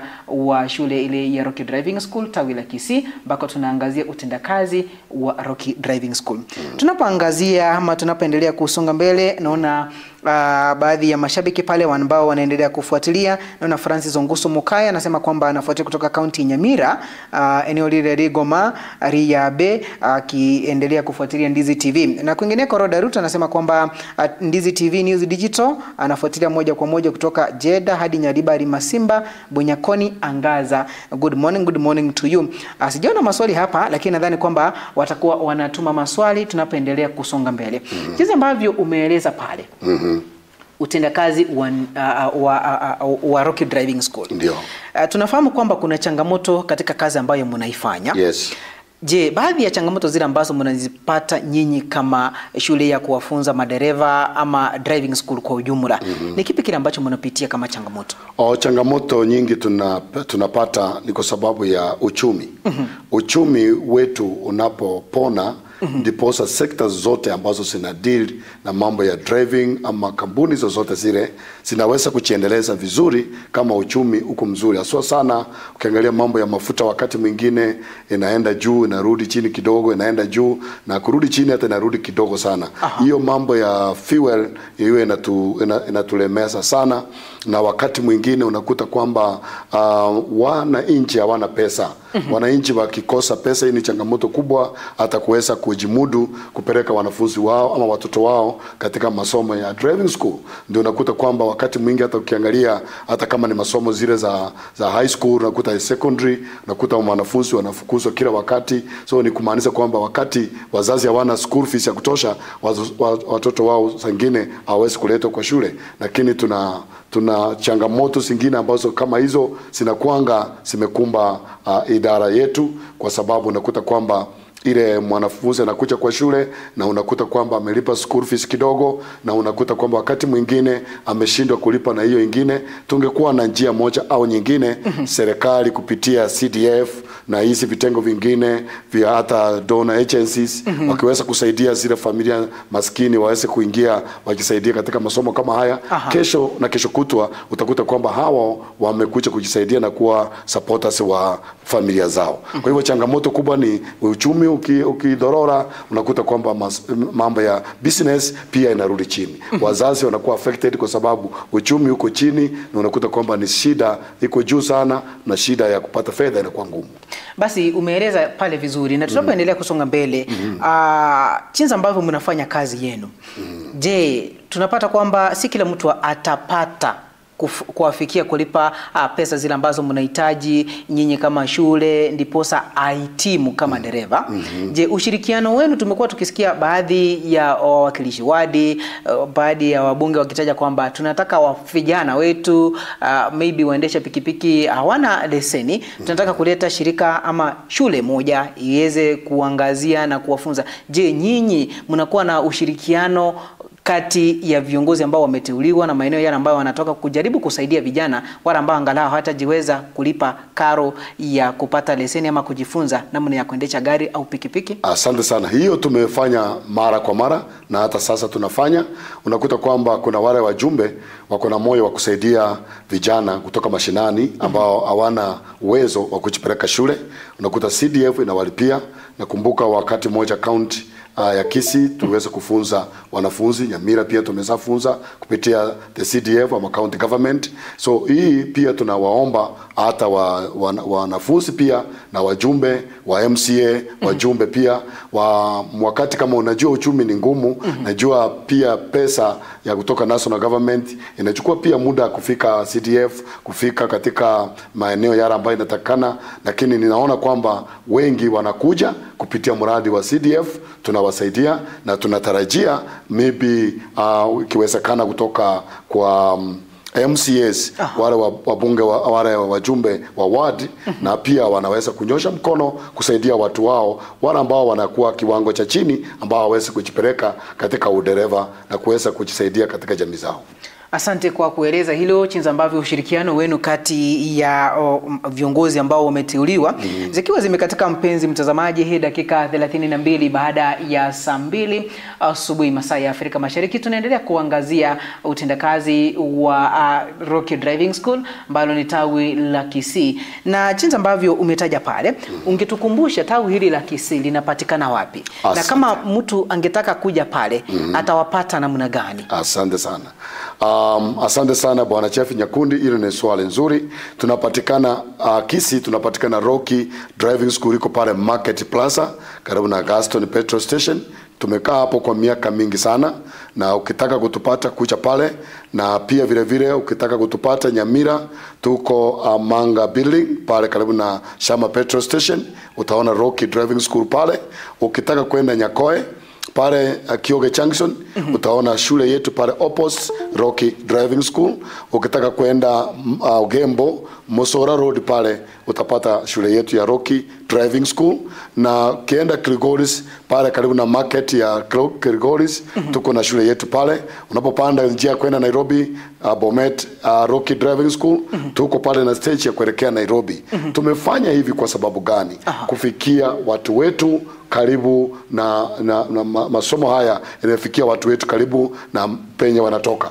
Tunawapelekea services right in the small towns, ili kwamba kuliko watu kusafiri kutoka Nyamira kuja Kisii, kutoka Kilgoris kuja Kisii, basi unakuta kwamba tawi letu liko mara pale na kuweza kuwasaidia, na services zetu tunapeana very good services as pertains na Rocky Driving School. Tunapeana masomo mazuri kwa sababu walimu wetu wako disciplined na kutoka theory kwenda kwa barabara, na management yetu well disciplined, na tunahakikisha kwamba wanafunzi wetu hawakuji kufanya watoke bure, wanakuja wafanye masomo na watoke wakiwa na vyeti vyao. Basi asante sana kwa kueleza mahala ambapo tutakuwa tunawapata. Naona mashabiki wanaendelea kuuliza maswali pale.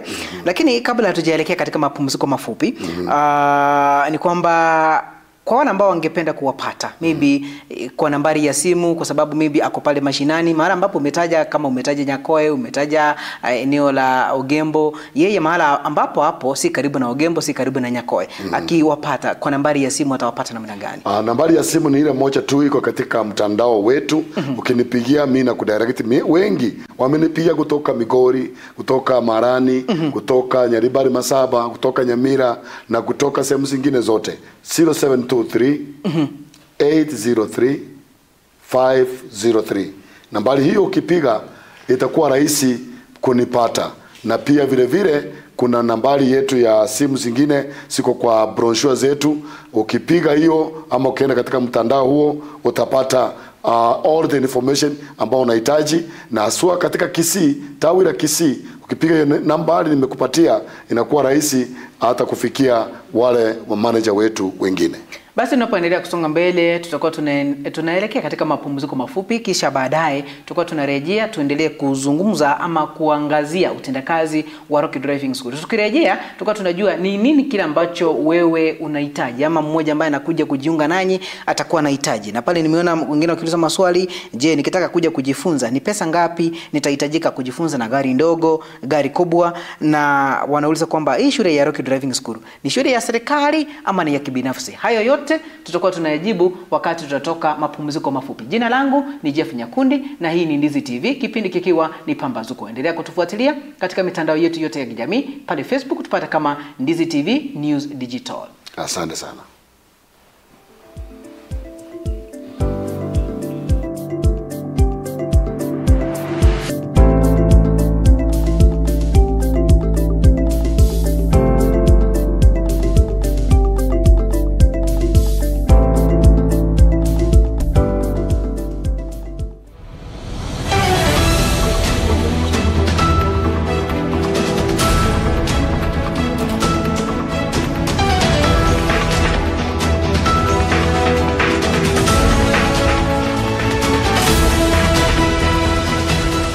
Unatazama Ndizi TV Afrika.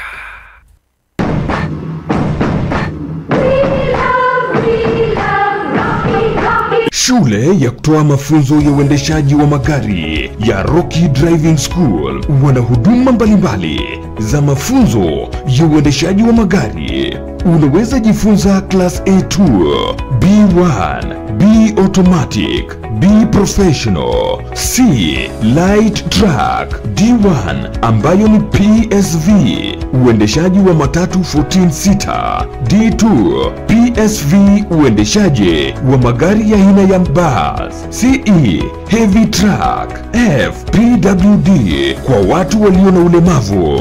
Pia wana short courses za PCD na B executive. Uzuri wa kujifunza kuendesha gari na Rocky Driving School ni kwamba classes zao ziko flexible kabisa, na ni wakati wowote kwa siku. Wako approved na shirika la NTSA. Kuna mafunzo ya kuendesha mezani, wana basic mechanics, basic first aid na mengine mengi. Mjini Kisii wapo jumba la Market Plaza next to Uhuru Plaza. Nyakoe wako Kiuge Junction. Nyamira Rocky Driving School wako at Manga Building Sama Petrol Station, na Ogembo wako mita 100 kutoka barabara kuu ya Mosora. na pia wako Kilgoris Town. Wana special offers kwa form 4 school leavers. Kwa mengi zaidi mpigie simu manager wa Rocky Driving School.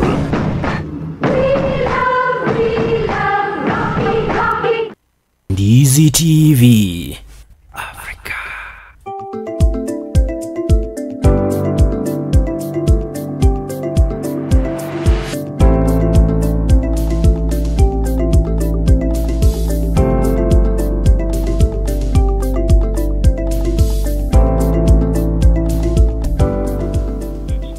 Basi karibu tena mpenzi mtazamaji, tunapoendelea kusonga mbele katika kuangazia utendakazi wa Rocky Driving School, kipindi kikiwa ni Pambazuko awamu ya 3, ambako tunaangazia utendakazi wa Rocky Driving School, kia kwamba ni Ndizi TV unaendelea kufuatilia. Jina langu mie ni Jeff Nyakundi.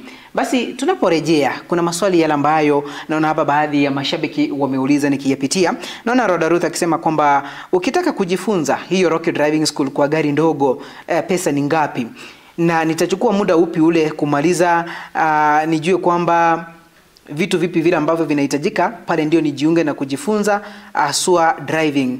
Na pia kuna mwingine ameuliza swali kwamba hii Rocky Driving School ni private ama ni ya serikali, na pia mnapatiana free ama mnapatiana free training, ama serikali inawalipia wanafunzi pesa ili kujifunza kujua jinsi ambavyo wanaendesha magari. Nadhani kwamba tutajibu hayo kisha baadaye tutapitia mengine tena. Asante sana. Bwana Chef, shule yetu ya Rocky Driving School ni private school na pia imeidhinishwa na NTSA ambao ni kitengo cha kusimamia mashule katika nchi yetu ya Kenya. Na mwanafunzi yeyote ambaye anaingia pale si lazima akue form 4, akue mtu university, bora akue na kitambulisho, akuja ajifundishe. Na hiyo ndio cheti cha kwanza anakuwa nacho. Ukiona kitambulisho ya Kenya, maana hiyo itakuidhinisha wewe kuwa driver, uje hata na masomo yako.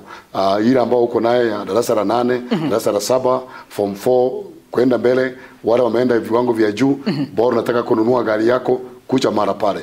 Bei yetu ni bei rahisi sana.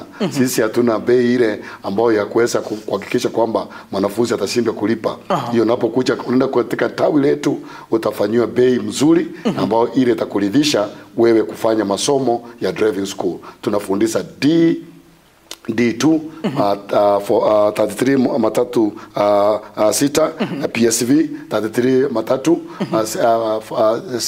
ya kuendesha bus, ya kuendesha trailer. Tunafundisha gari ndogo, tunafundisha pia vile vile na wale watu ambao wako disability, wale watu ambao wako na changamoto katika miili yao.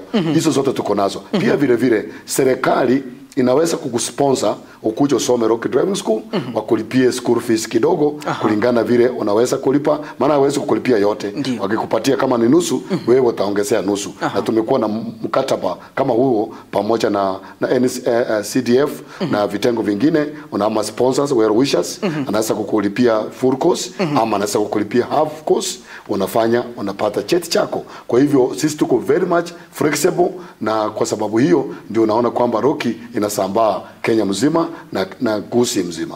Na pale tunapoendelea kusonga mbele, naona kuna mwingine anauliza ni utofauti gani uliopo katika gari kubwa na gari ndogo? Ikiwa kwamba anataka kuja kujifunza.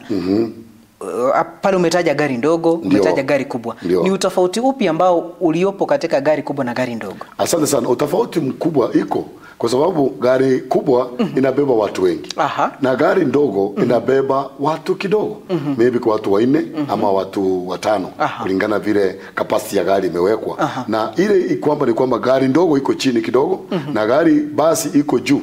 Na lazima ukuwe na experience. That's why anybody anakuja Rocky Driving School anapata advantage ya kuweza kujifundisha hiyo gari ndogo, ajifundishe matatu na ajifundishe basi.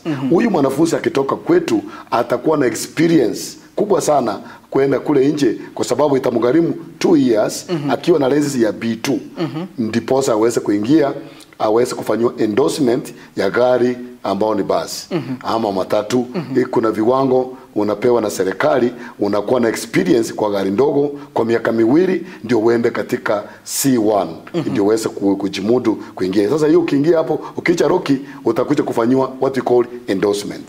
Basi naona hapa mwingine anajulikana kama Minyo ya Umbu anauliza hivi, je, pale mnafunza kuendesha tractors, excavators na pia gari kubwa za kubeba mizigo kama vile matrucks?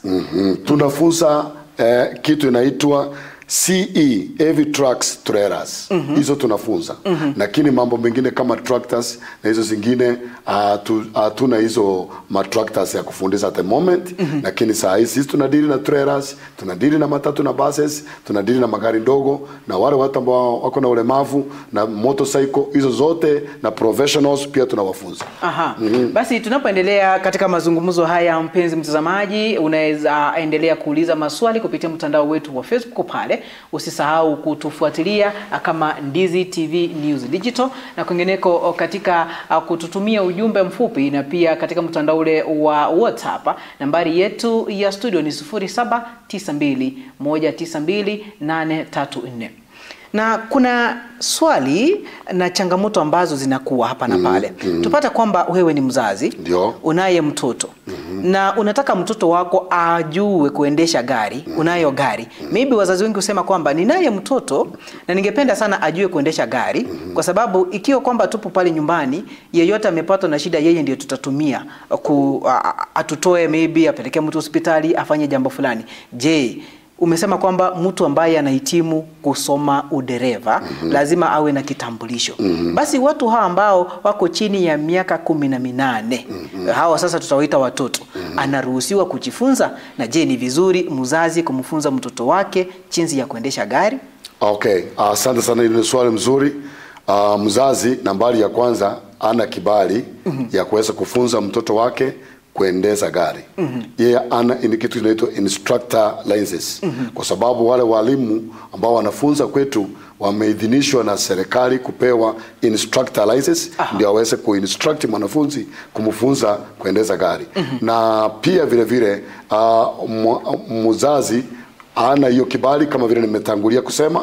Lazima huyo mwanafunzi apelekwe kwa shule, aingie kwa darasa, afundishwe, na akitoka hapo ndiye atakuwa na ujuaji mzuri ama kuelewa vizuri jinsi ya kuendesha gari barabarani.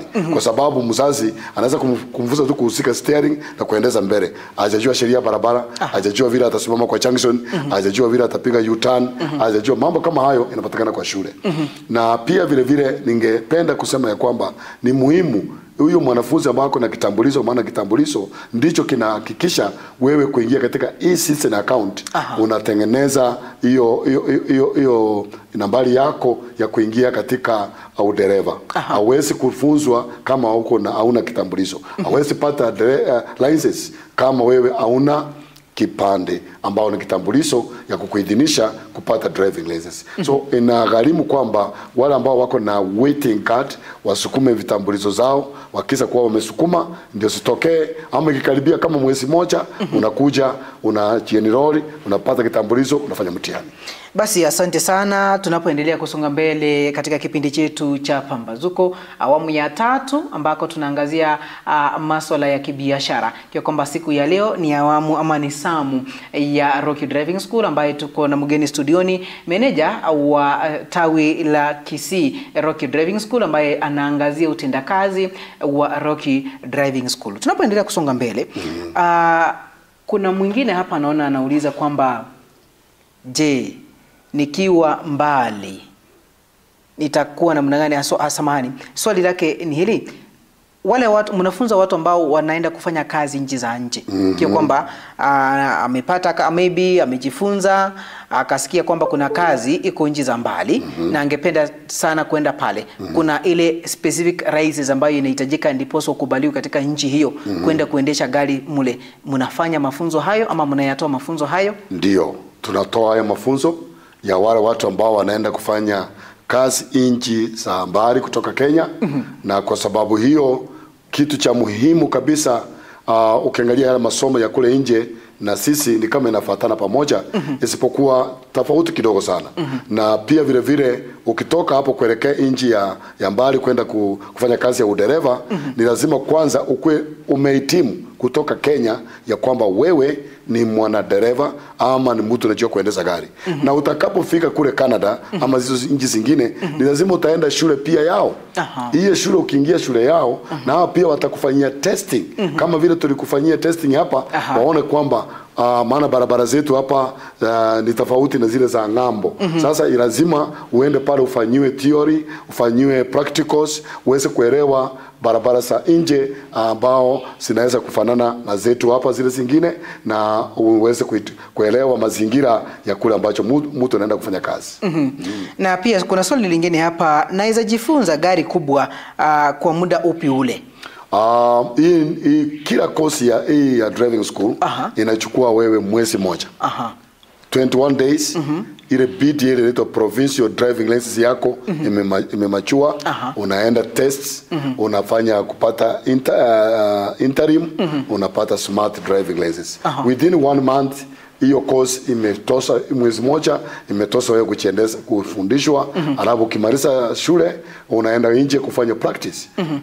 Waingereza wanasema practice makes perfect. Kwa hiyo mtu akisha kujifunza hapo sio mwisho, anaenda kule nje sasa kufanya mazoezi. Hata walimu wakienda college wanaenda wanafunza kidogo, wanafundishwa, wanaenda nje wanafanya mazoezi, ndio wanahitimu kwa walimu wale ambao wanatosha kufundisha wengine. Asante sana kwa kujibu swali hilo. Na je, mtu anapokuja kujifunza pale, umesema itamchukua mwezi mmoja hivi, siku 21 ndipo ile BDL iwe ready.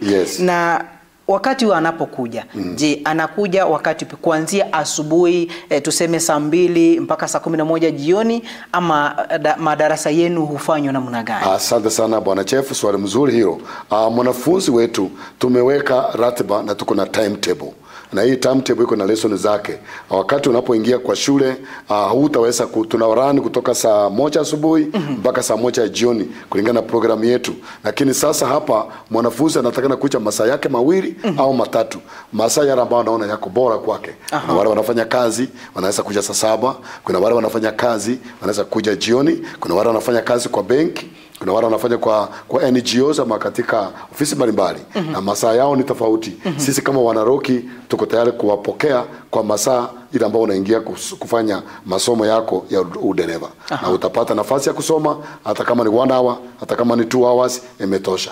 As we are open from 7 to 7, lakini wewe chukua masaa yako mawili matatu at any given day, at any given time. Okay, jinsi ambavyo umetaja, basi hivyo kwa siku moja inamgharimu mwanafunzi masaa tuseme matatu. Na masaa haya matatu ni practical ama ni theory peke yake, ama ni zote mbili? Ni zote zimeshikamanishwa pamoja. Wewe unaingia class unasoma na unaenda practical. Kuna wale ambao pia wanasema mimi nitasoma theory kwa muda fulani, alafu baadaye mimi nitakuwa nimecover zile lessons ambazo natakana kuwa nimecover. Baadaye nitachukua nafasi yangu ya kuchukua sasa masaa ya practical. Hiyo pia tuko na room ama na nafasi kama ya kukusaidia.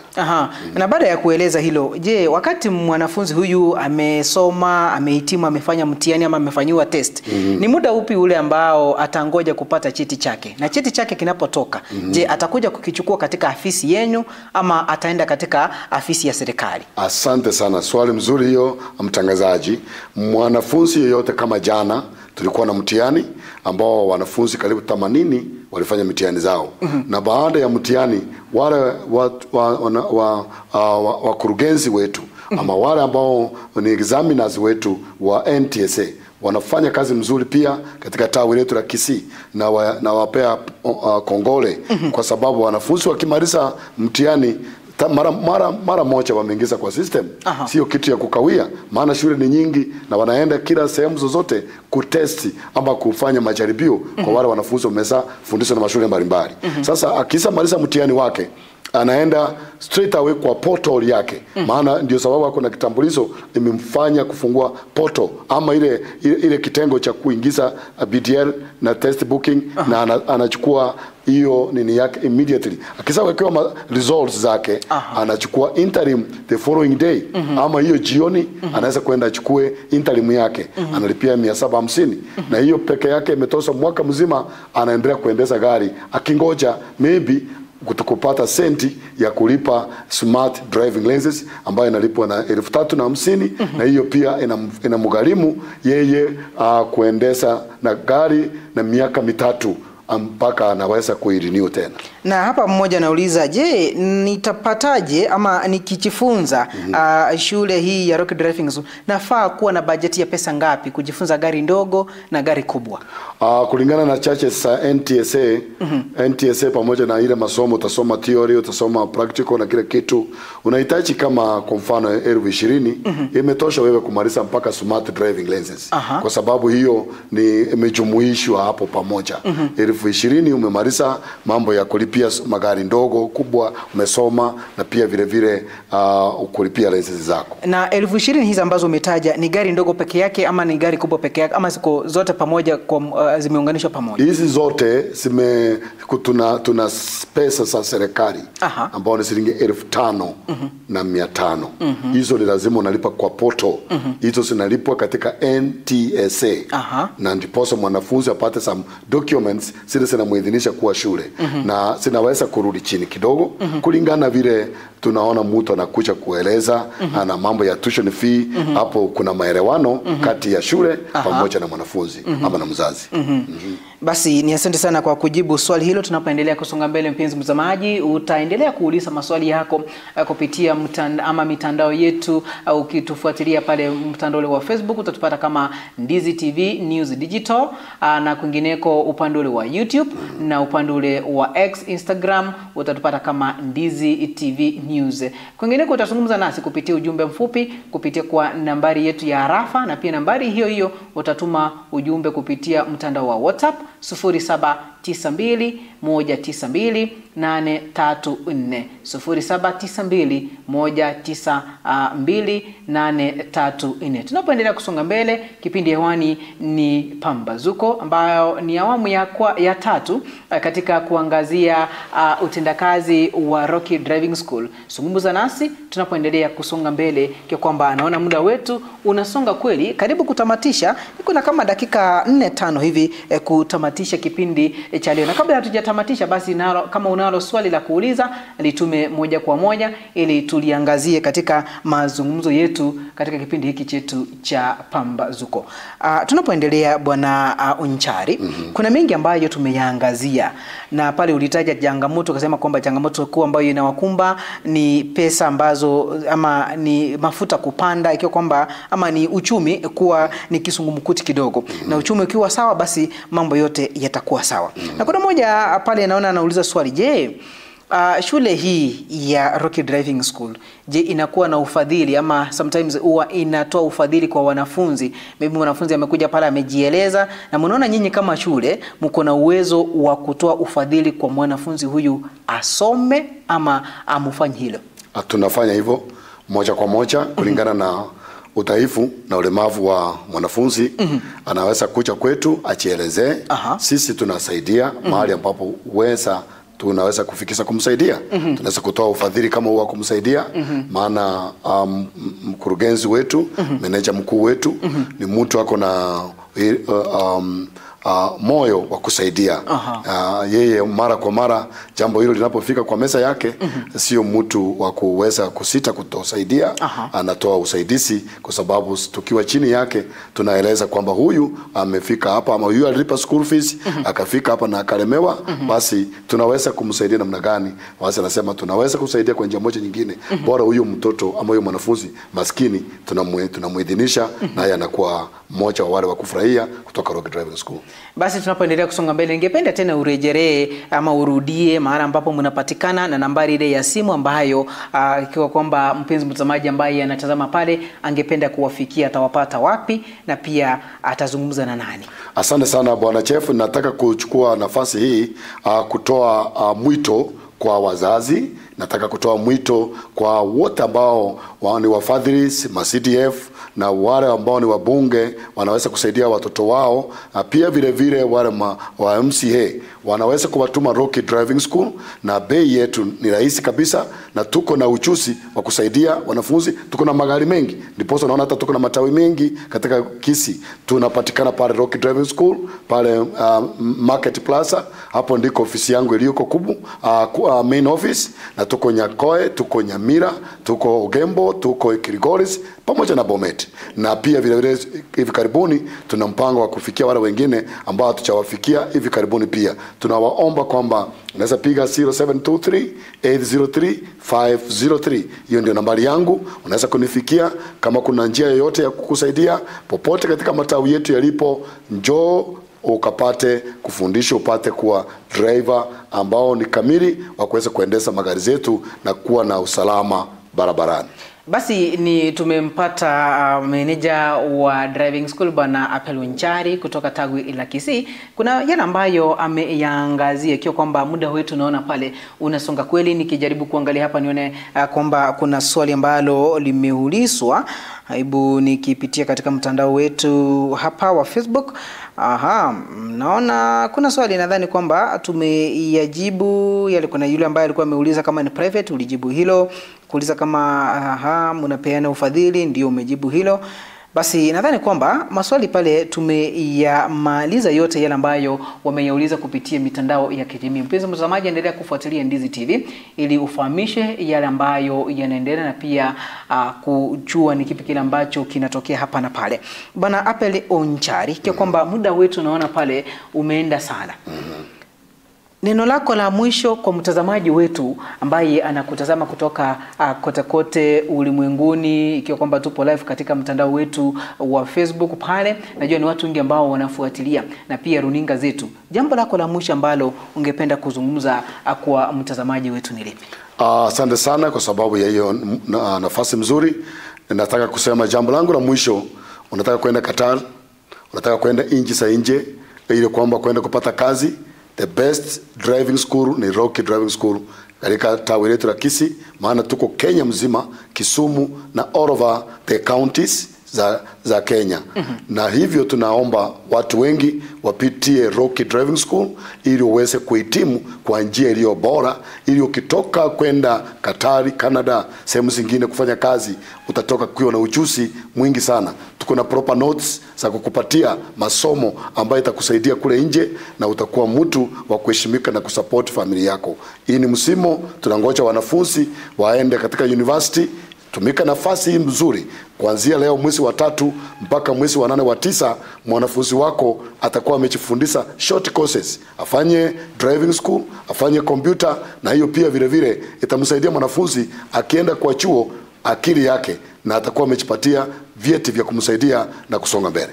Asante sana. Basi tumemsikia meneja kutoka Rocky Driving School tawi la Kisii, Bwana ama Reverend Apel Onchari, ambaye tumekuwa naye katika studio zetu asubuhi ya leo tukiangazia utendakazi wa Rocky Driving School pale. Kuna mengi ambayo tumejifunza, na pale nadhani kwamba mpenzi mtazamaji, maswali yote yale ambayo uliyauliza yamejibiwa kwa undani zaidi. Tunapozidi kusonga mbele, endelea kufuatilia Ndizi TV uweze kufahamishwa, kuelimishwa na pia kupata burudani hapa na pale. Basi hapo ndipo nafika tamati katika kipindi chetu cha asubuhi pambazuko. Tulipoanza nawe kuanzia mida ile ya saa 12 asubuhi, tukakupa yanayojiri, tukakupa himizo, tukaangazia magazetini, na pia tumeangazia utendakazi wa Rocky Driving School, ikiwa kwamba ni baadhi ya biashara ambazo zinafanywa katika kaunti hii ya Gusii. Basi tupatane tena hiyo kesho panapo majaliwa yake Mwenyezi Mungu, tukiwa na Bi Jacinta Nyabeta ambaye ni co-host wangu. Jina langu mie ni Jeff Nyakundi. Endelea kutufuatilia katika mitandao yetu ya kijamii pale Facebook, tupate kama Ndizi TV News Digital, upande ule wa YouTube, TikTok, Instagram, X tupate kama Ndizi TV News, na kwingineko utazungumza nasi kupitia mtandao wetu wa WhatsApp na pia kupitia SMS kwa nambari yetu 0792192834. Bila shaka utatupata katika tofuti yetu pale www.ndizitv.co.ke. Basi kufika hapo nafika tamati. Tupatane tena hiyo kesho panapo majaliwa. Kwaheri. Asante sana.